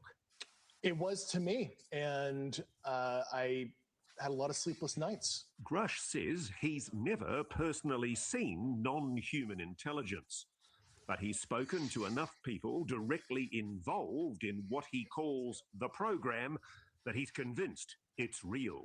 I started out as a non-believer. I came to the problem as a hardcore physics guy, intel officer. So I have a, excuse my language, high factor. I was very methodical, interviewing people who didn't know each other, making sure this wasn't some kind of cover-up of some other program. He says he pressed to gain direct access to this program, and that's when his trouble started. Grush claims his investigation was stymied, his requests for access rebuffed. They shut the door in my face. They denied me access to these programs. Soon after, he says he endured reprisals and retaliation from above. He then reported that information to the Intelligence Community Inspector General. That's why he's filed this whistleblower complaint. He says that experience is why he decided to go public here and in a recent article written by Leslie Kane in The Debrief. You're not being paid for this interview? No, I'm not. Why are you doing this? It's a sense of service, call me a Boy Scout or whatever. It just, when I saw the kind of wrongdoing I did, I don't want to be 60, 70 years old in the future and have that, coulda, shoulda, woulda kind of feeling where I could have made a difference. I did not want to live a life of regret.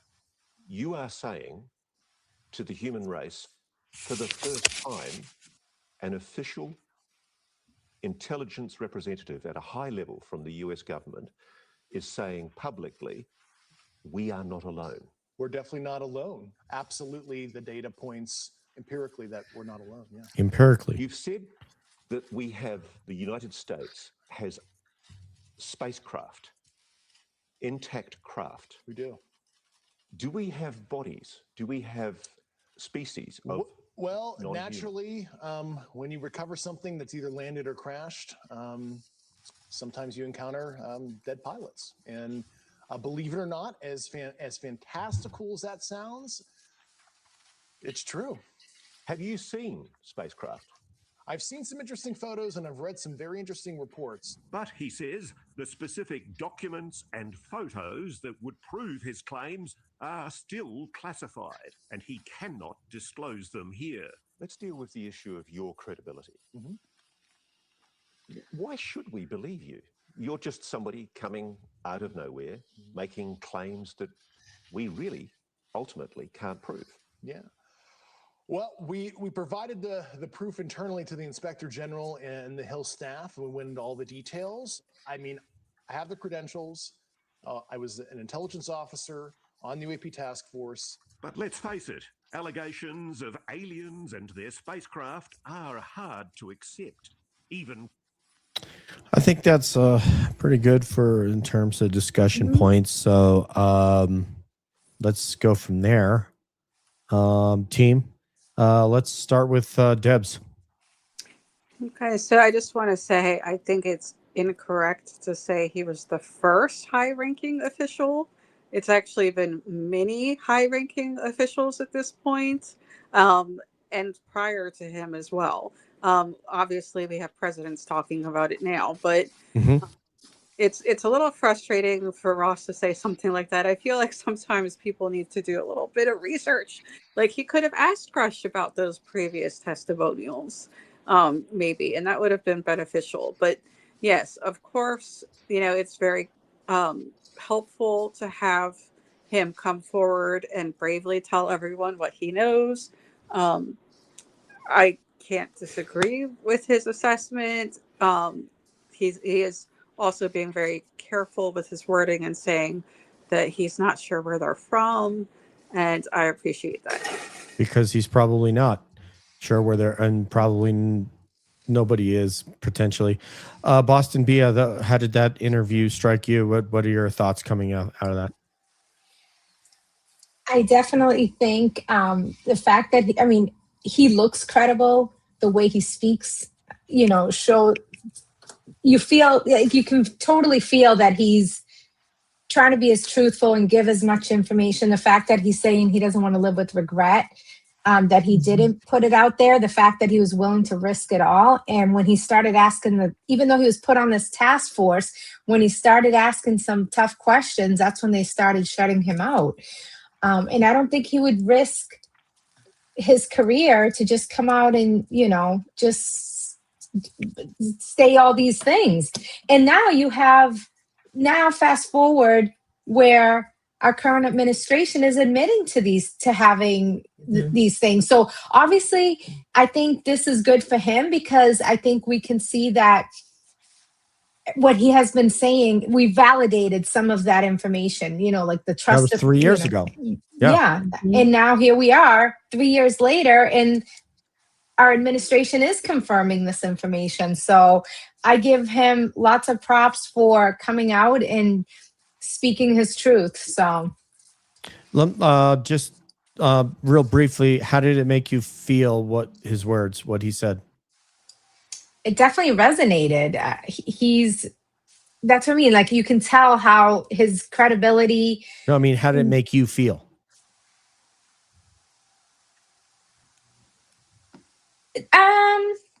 Like, do I believe him or not? Or like, how do you feel? Like, like for me, the way I would answer that question, it kind of gives me this shock, this kind of wow, listening to him talk and reveal the things that he's revealed, knowing what he knows. So that's kind of how I feel. I always ask people, how did that make you feel? So that I'll ask the others that question as well. Yeah, I mean, I think it definitely made me feel like we're not in any imminent danger, but the fact that it made me feel like it's incredible what we don't know. And obviously, like you're talking about your box, like we need to think outside the box because we have to be open to what we don't know, or we should be anyway, because we still have a lot to learn, and we still, and that's part of growth. So I'm all for it. For Dr. Tim, let's go with this one real quick. I mean, how much of this stuff, the mystical stuff, do you attribute to just Hey, things DJ, that we why don't just you don't share screen? really understand 'cause yet it's audio. scientifically? 100%. I was going to say, do you think there's anything out there? I mean, it's such a hard concept to even grasp, but the idea that there are things that defy all explanations, even beyond our own comprehensions or whatever, there's actually something truly mystical out there, or is it just stuff that we don't have the right sensory organs or we don't have the right tools of measurement to understand it at this point? Both. It's 100% both. And you're going to get that answer to a lot of questions tonight. It's 100% both. We don't understand anything. See, this is the thing. At the core of it, we don't understand anything. Now, we know how some things work, but do we understand it? Understanding and being able... I don't know how a combustion engine works, but I can drive a car. Yeah. I could not build a computer. I don't really know how a computer works, but I use them all the time. So it's kind of like that. Our very physical sciences, our Newtonian physics, clearly is just missing a piece of the equation. Mm-hmm. There's something that it just has not factored in yet, which I suspect is consciousness, that's underpinning the whole thing. So is there something out there? Clearly there is. Do we have any inkling what it is, or have we ever? Probably not. Can we even know? I don't know. I mean, we're limited by primate brains. And even though we have a very advanced and highly evolved primate brain, that is a physical construct within a physical seeming setting. And so there are going to be things that we may never be able to grasp as long as we are in that physical construct. I think we're having some technically difficulties. Are we? No, we're good. Okay. That was not me speaking. That was somebody more intelligent than I. Jules is asking who it was. That was Steve. Yeah. Okay, so Steve did not identify himself. He was on with our friend Matt Knapp of Bigfoot Crossroads. Tim knows him. Bia knows him. Akashi knows him. And Deb knows him. Man, Matt is a great interviewer. I've said that a gazillion times. I'll probably say it a gazillion more times. And Steve was brilliant. This is a Hall of Fame level discussion that they had. Parts of that discussion will remain in my library probably forever. Let's go with Akashi. David Grush. And then I'm going to get Tim to react to both because you reacted to this last week. But David Grush, how did that make you feel? Number one, how it made me feel disappointed. Disappointed that he had to go through what he had to go through just to speak up. The fact that, not included there was all the beatings that he had to take, on his personal life. And I mean, we saw it all play out on X, and it was just horrifying. It was just terrible. So I'm disappointed in our leadership that put him there to begin with to have to do that. But what did resonate big time with me that really kind of went with the discussion we were having is the whole multidimensional or interdimensional, is we were talking about Bigfoot, and that's definitely how I think about Bigfoot. It's like somehow the ability, and I don't know if it has the ability, it just happens to come and go. It goes with the flow. Maybe he doesn't mean to come in and out, but also his stressing NHI. That it's not necessarily about location. That always makes me think USOs and underwater. He is telling us what's going on without really saying it, in my opinion. So he's leaving us a lot of breadcrumbs. Yeah, Good guy. I mean, 3 years Total ago. respect for the man. Total respect for the man. Me too. As they say in Portuguese, respect. Respect, amigo. Respeto. Go ahead, Ruthie. Okay, so with anybody that tries to come out to tell us the truth, either we take it or we don't, right?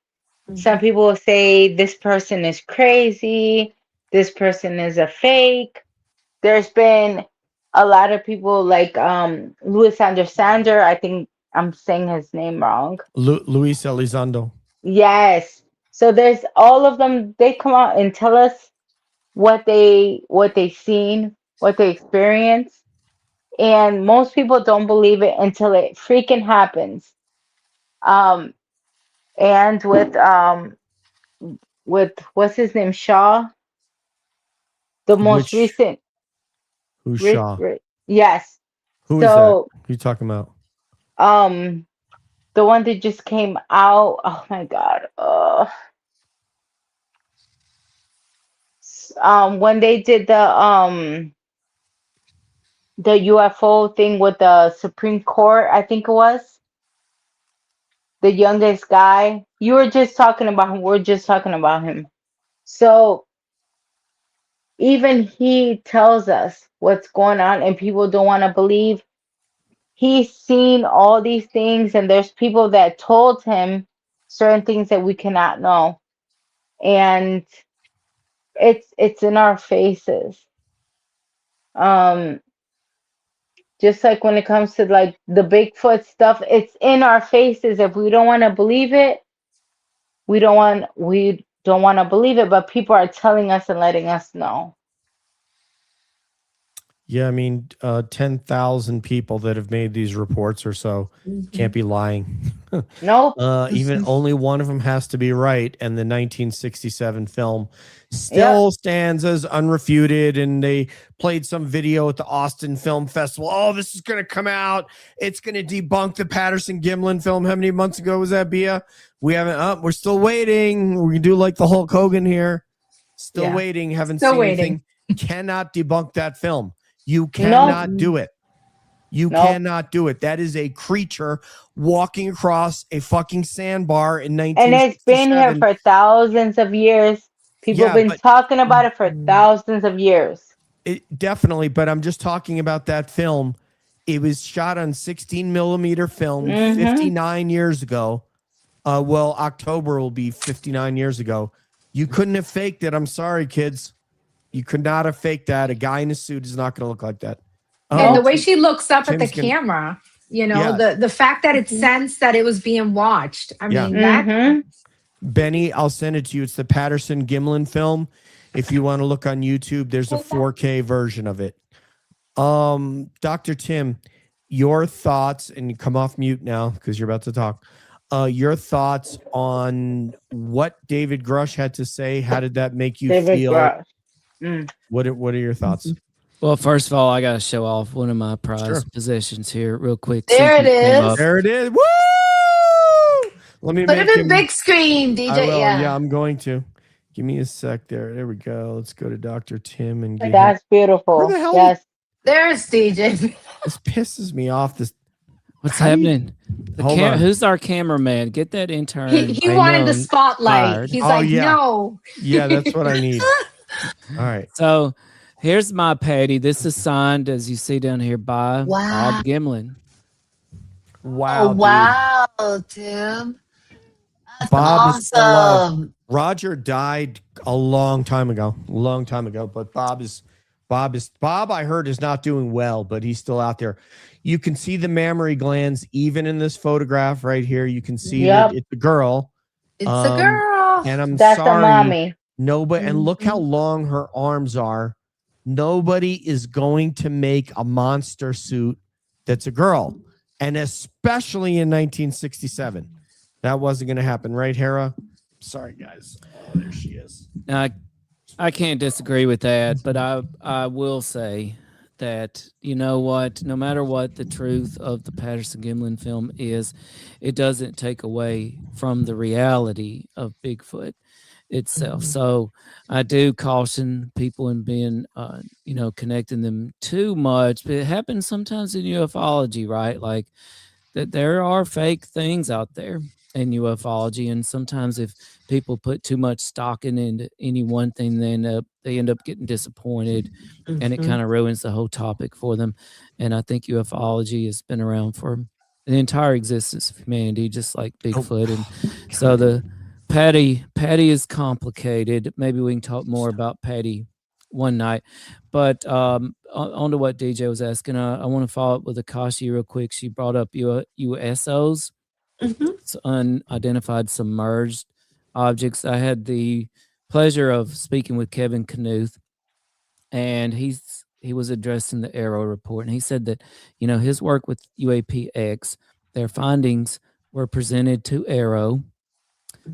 He made a point of saying that because essentially Arrow lied in their first historical report when they said that Arrow had not received any scientific academic briefings, but that was a lie. UAPX had briefed Arrow, and he said they had briefed every three-letter agency, and the one question that they all asked UAPX was, what are your capabilities of detecting UAPs underwater? That's the one thing they all asked them. Now, Interesting. yes, very, very interesting. That interview that DJ played, the guy brought up consciousness. I had the pleasure of speaking recently with Italian astrophysicist Massimo Teodorani, and I asked him, what do you think the next breakthrough could be? And by the way, Massimo, he's an expert in the Hessdalen lights. If you're not familiar with those, Google those. But he actually, and I had been wondering this because I'm right down the road from Western North Carolina, where we have something called the Brown Mountain Lights. And Massimo was familiar with the Brown Mountain Lights, and he does believe that the phenomenon that is the Hessdalen lights could be associated with the Brown Mountain Lights. Like they could be the same type of phenomenon. But Massimo said that people might think he's crazy, but he thinks the next breakthrough could be the potential discovery that consciousness is a fundamental force of the universe, no different than gravity. And I was just like, whoa, that's heavy. That's heavy right there. Now, that's also really hard to process because it does put humans in sort of a central role in the universe, if you think about it. Tim, let me ask you a question on this topic on consciousness.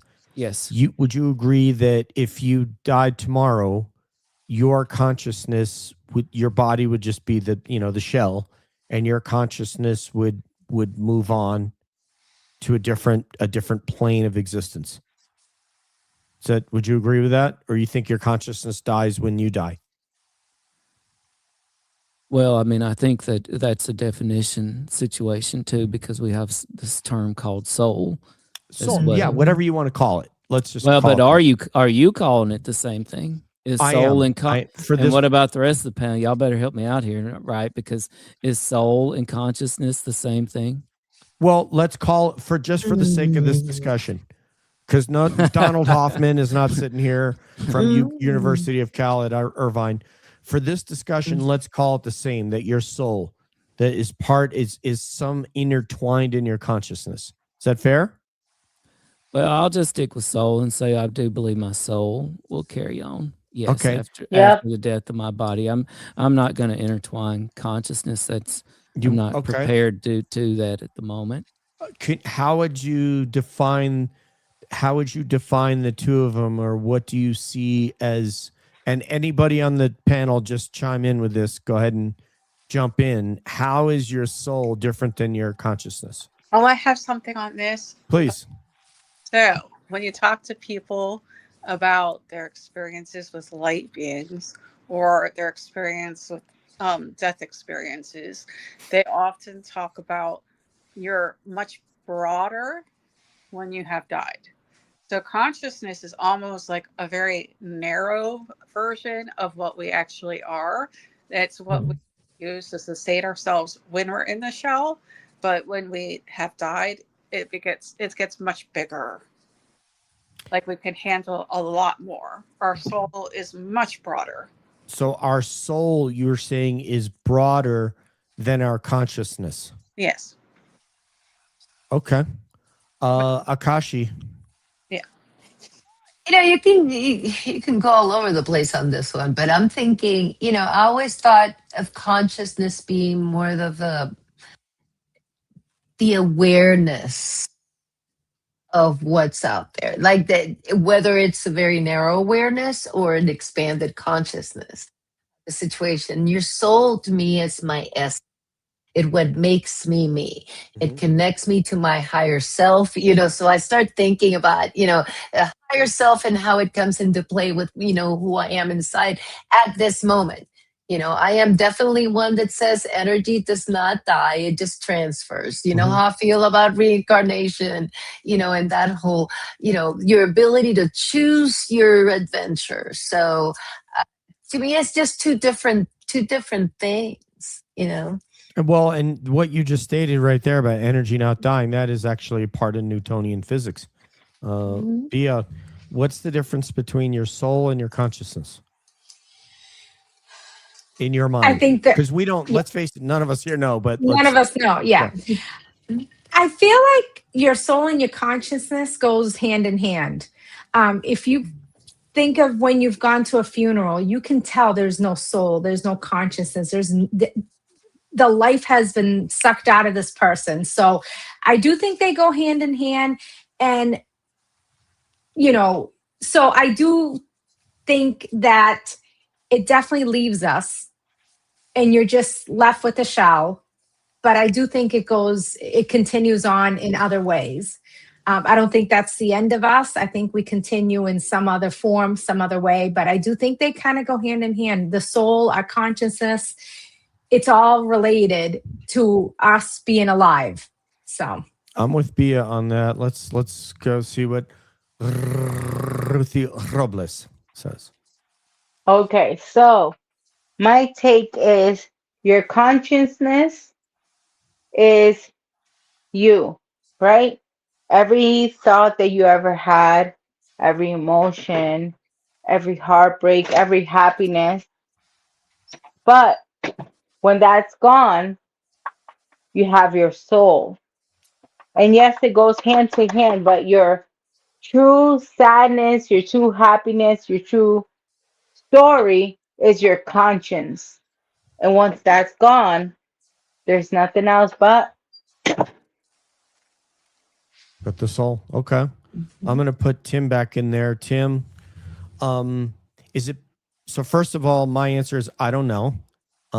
But if I'm going to expound upon this, is it possible that the consciousness is your ability to connect with other people's consciousness and or other intelligent beings in the universe, and or something like Bigfoot and or ghosts or paranormal?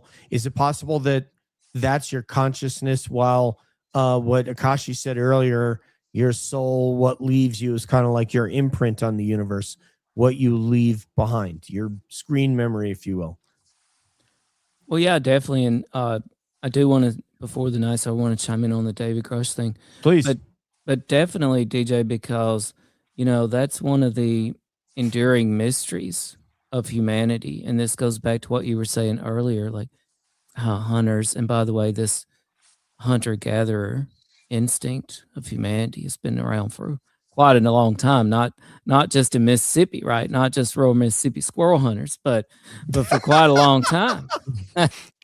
Not just my daddy serving up squirrel brains and scrambled eggs. It's been around for quite a while. Yummy. Saber-toothed tigers, Neanderthals. Anyway, but that's one of the enduring mysteries of humankind, and that is this notion that we seem to have a shared sense of good and right and morality that you can't really explain, and it seems to be mutually exclusive of religion, of ethnicity, of gender, age. We seem to have some sort of innate understanding of what is right. And that is a mystery, and this could fall into line with what you are describing as consciousness. And could be why we look through a scope on a gun and see a Bigfoot and we recognize, hey, we don't need to harm this creature. It's another human. Yeah, and I was kind of using Tim to say, because that there is a big hunting population, and that one of the archetypes among hunters is simply that if you want to take something down in the woods, and that's the phraseology they'll use, and you have your rifle has the power to take it down, and it's legal because there's certain seasons that you can take down certain animals. There's bow season. There's a black powder season where it's very short, but the only thing you can hunt with is black powder rifles. And then, so what I'm getting at, if there were a brown bear or a grizzly, which don't exist in Mississippi, and a hunter were out there and he were hunting deer, but he ran into a bear and said, I have the firepower to take it down, they would probably take it down, because either, again, to eat or to mount.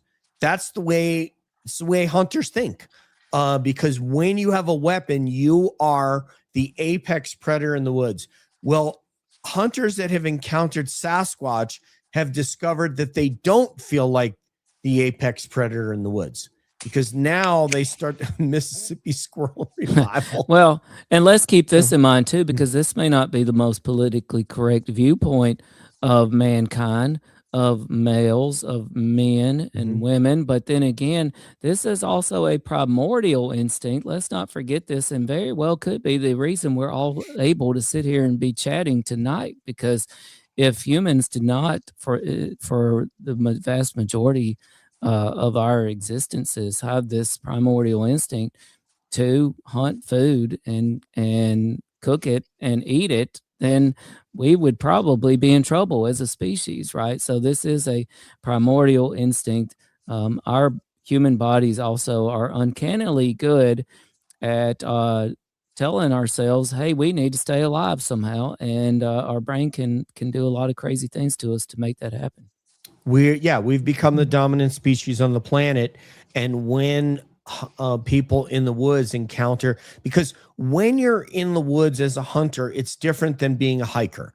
When you're in the woods as a hiker, you're looking to just be part of nature and exist within nature and move through nature.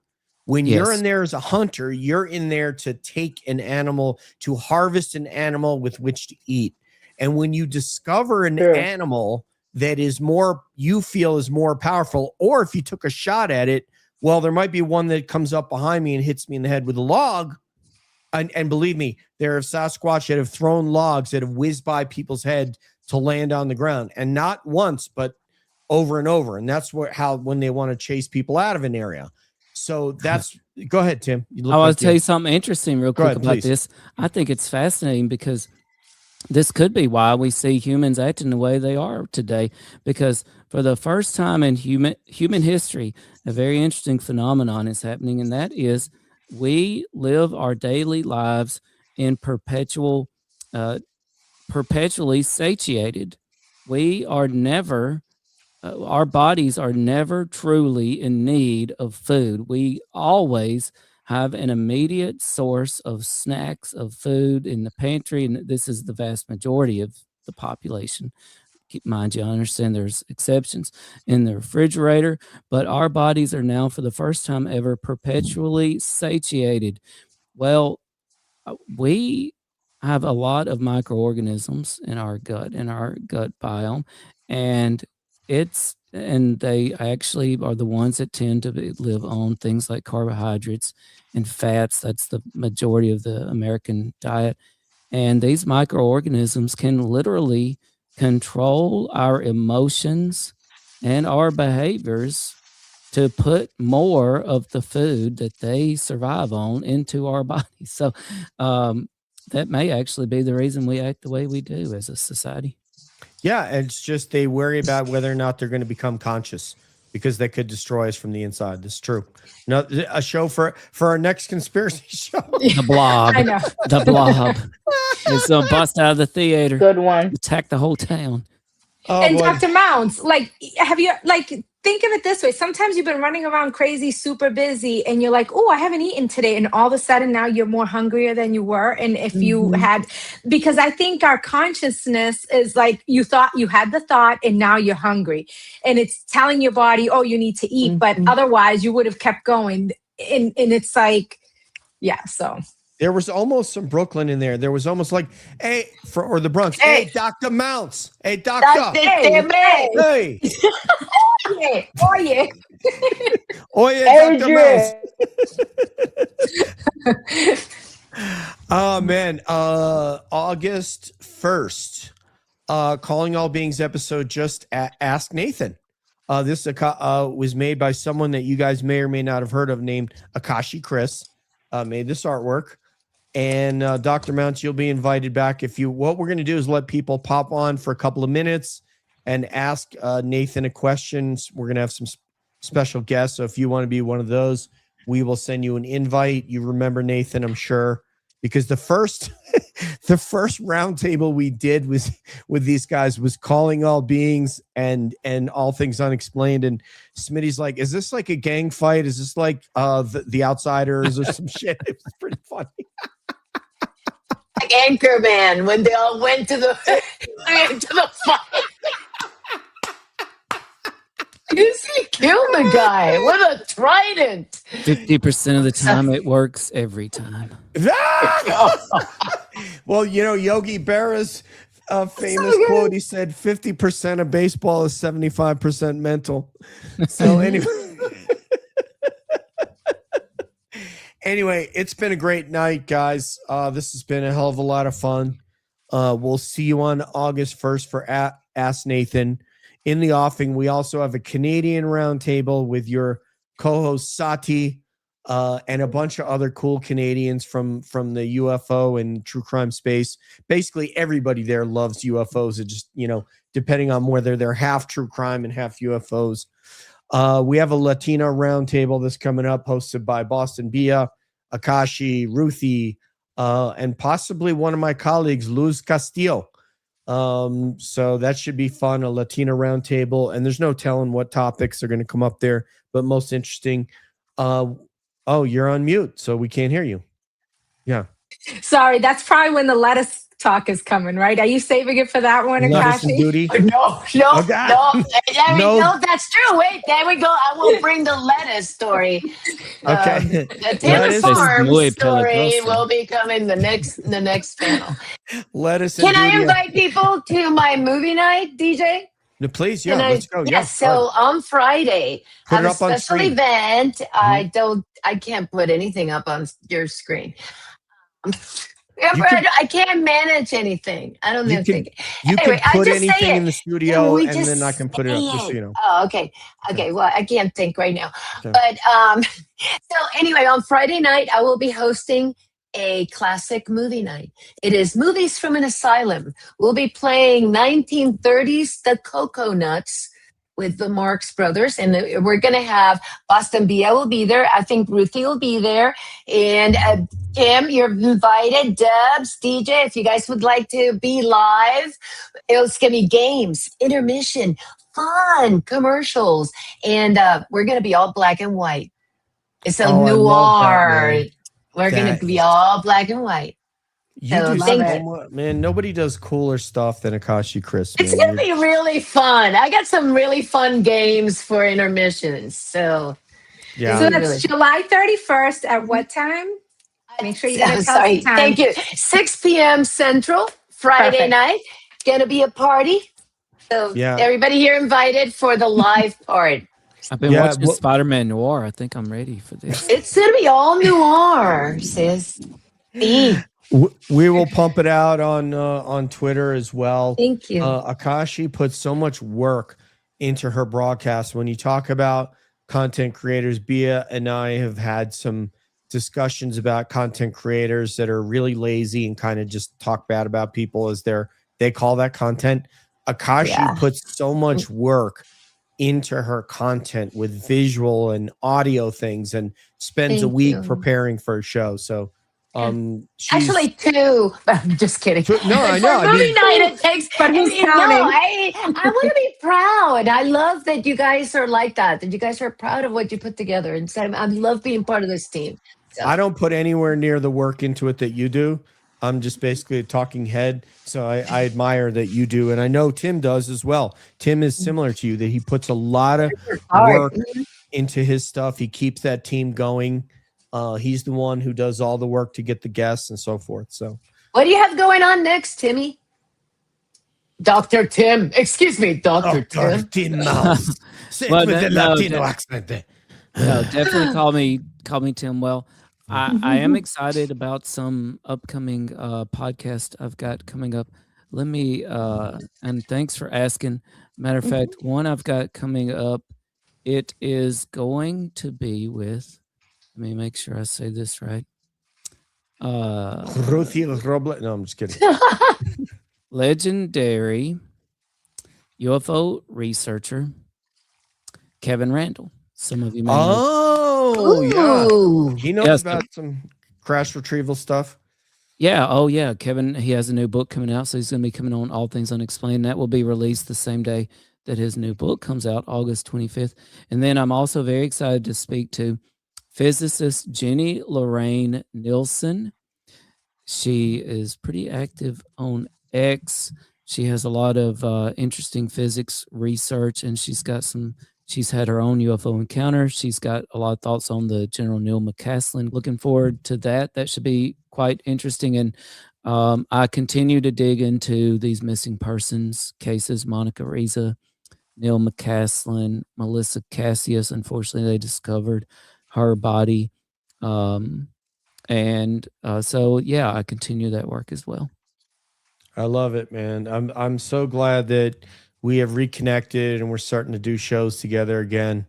Bia and I spent the better part of 2 years working on the Karen Reed case, and now it's just in civil proceedings now and fighting back and forth. So we'll provide some coverage on that as we can, or as we think that we can add value to it.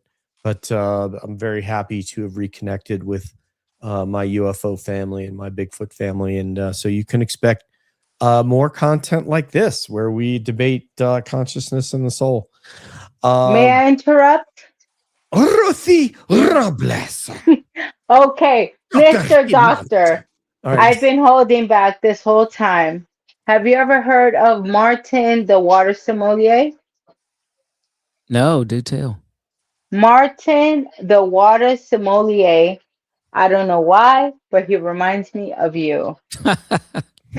We're going to have to look that up. Look that up. Martin. Martin the water sommelier.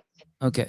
I'm going to look that up. Martin the You water guys sommelier. have the same vibe, beautiful skin. I love it. Well, I have been moisturizing. So Yes. Well, water. Big screen. Look at his forehead. It's so smooth.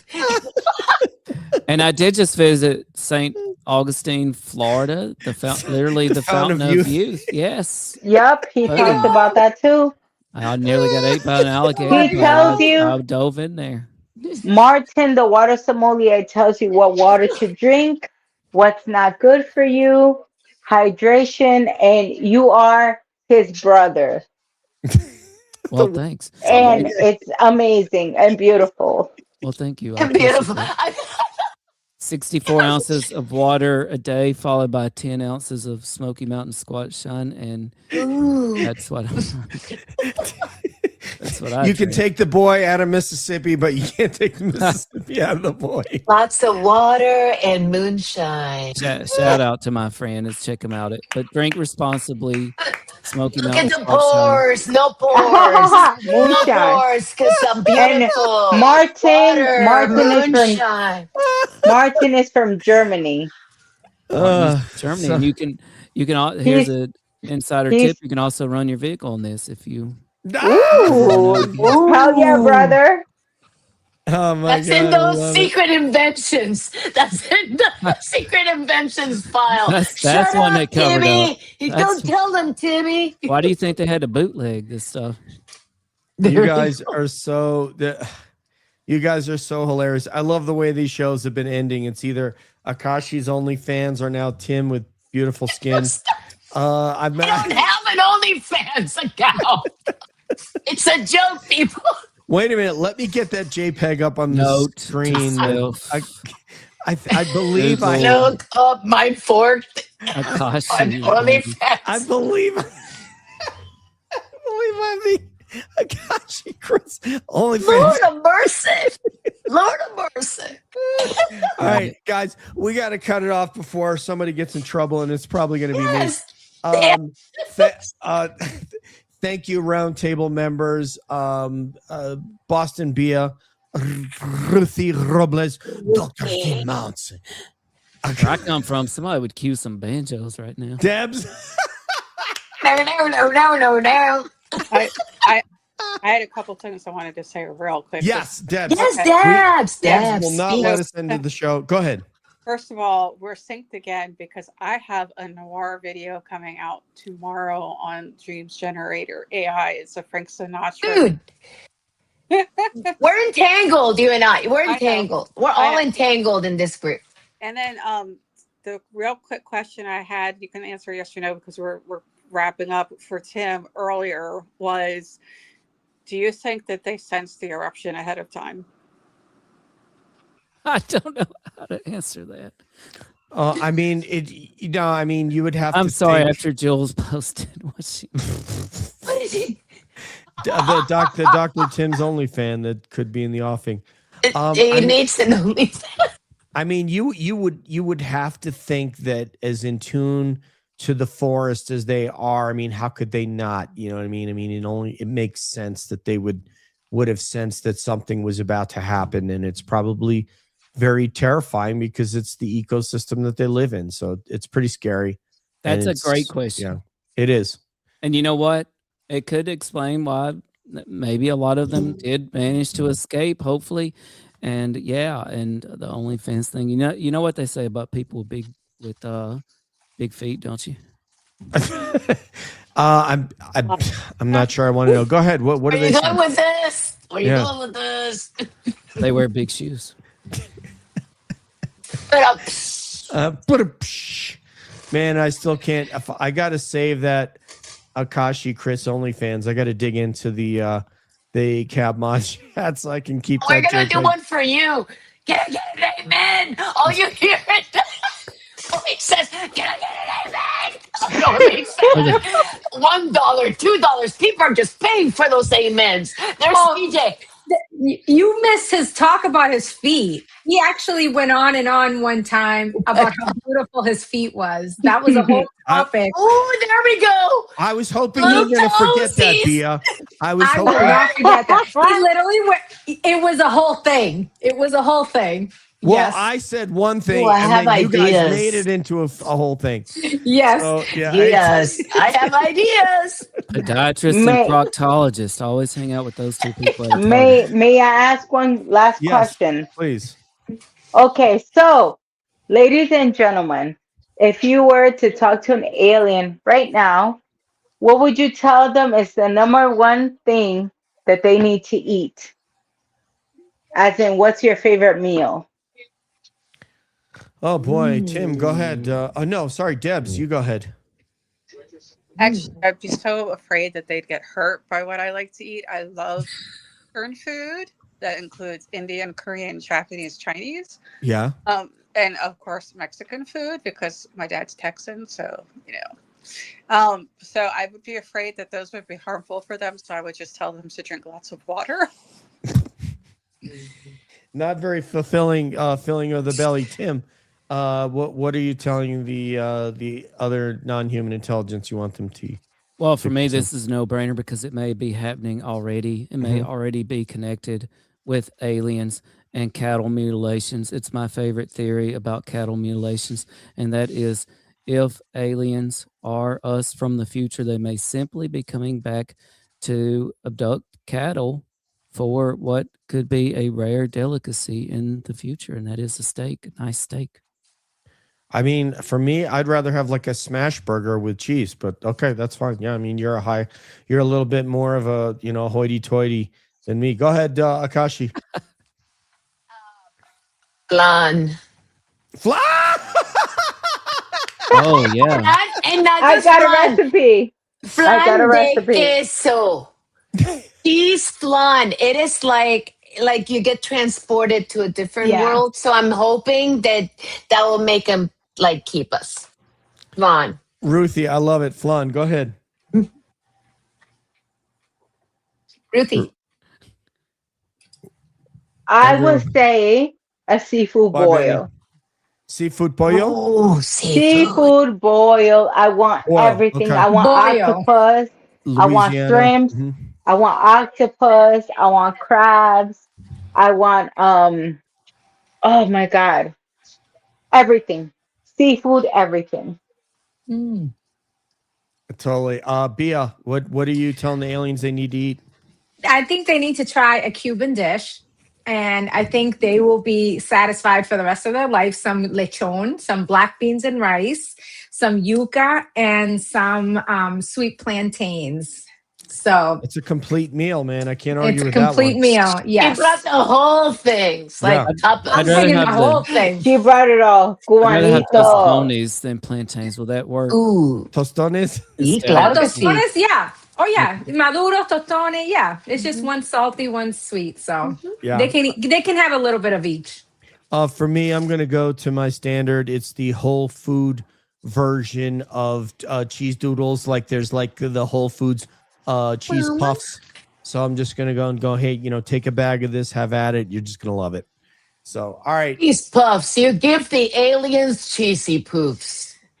I mean, I wanted to go simple. I'm gives not him a gonna, snack. I'm not gonna try to outdo that. Look at Boston Bia, just gave him a complete Cuban meal, savory, sweet I thought you were going to beans, say rice, some New York lechon. pizza. New York pizza.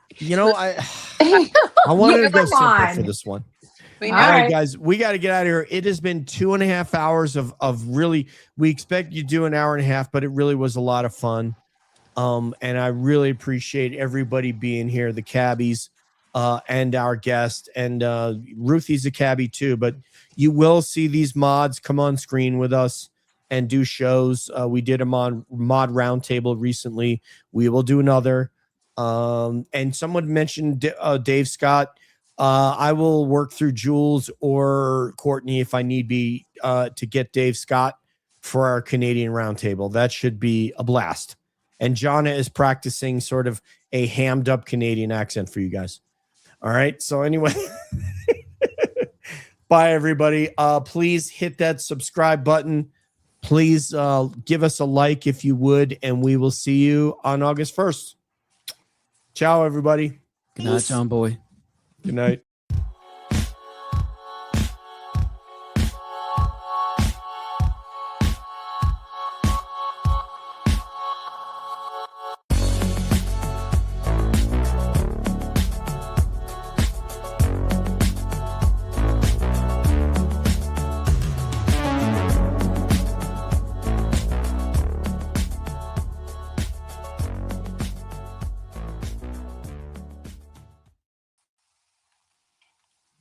Who else?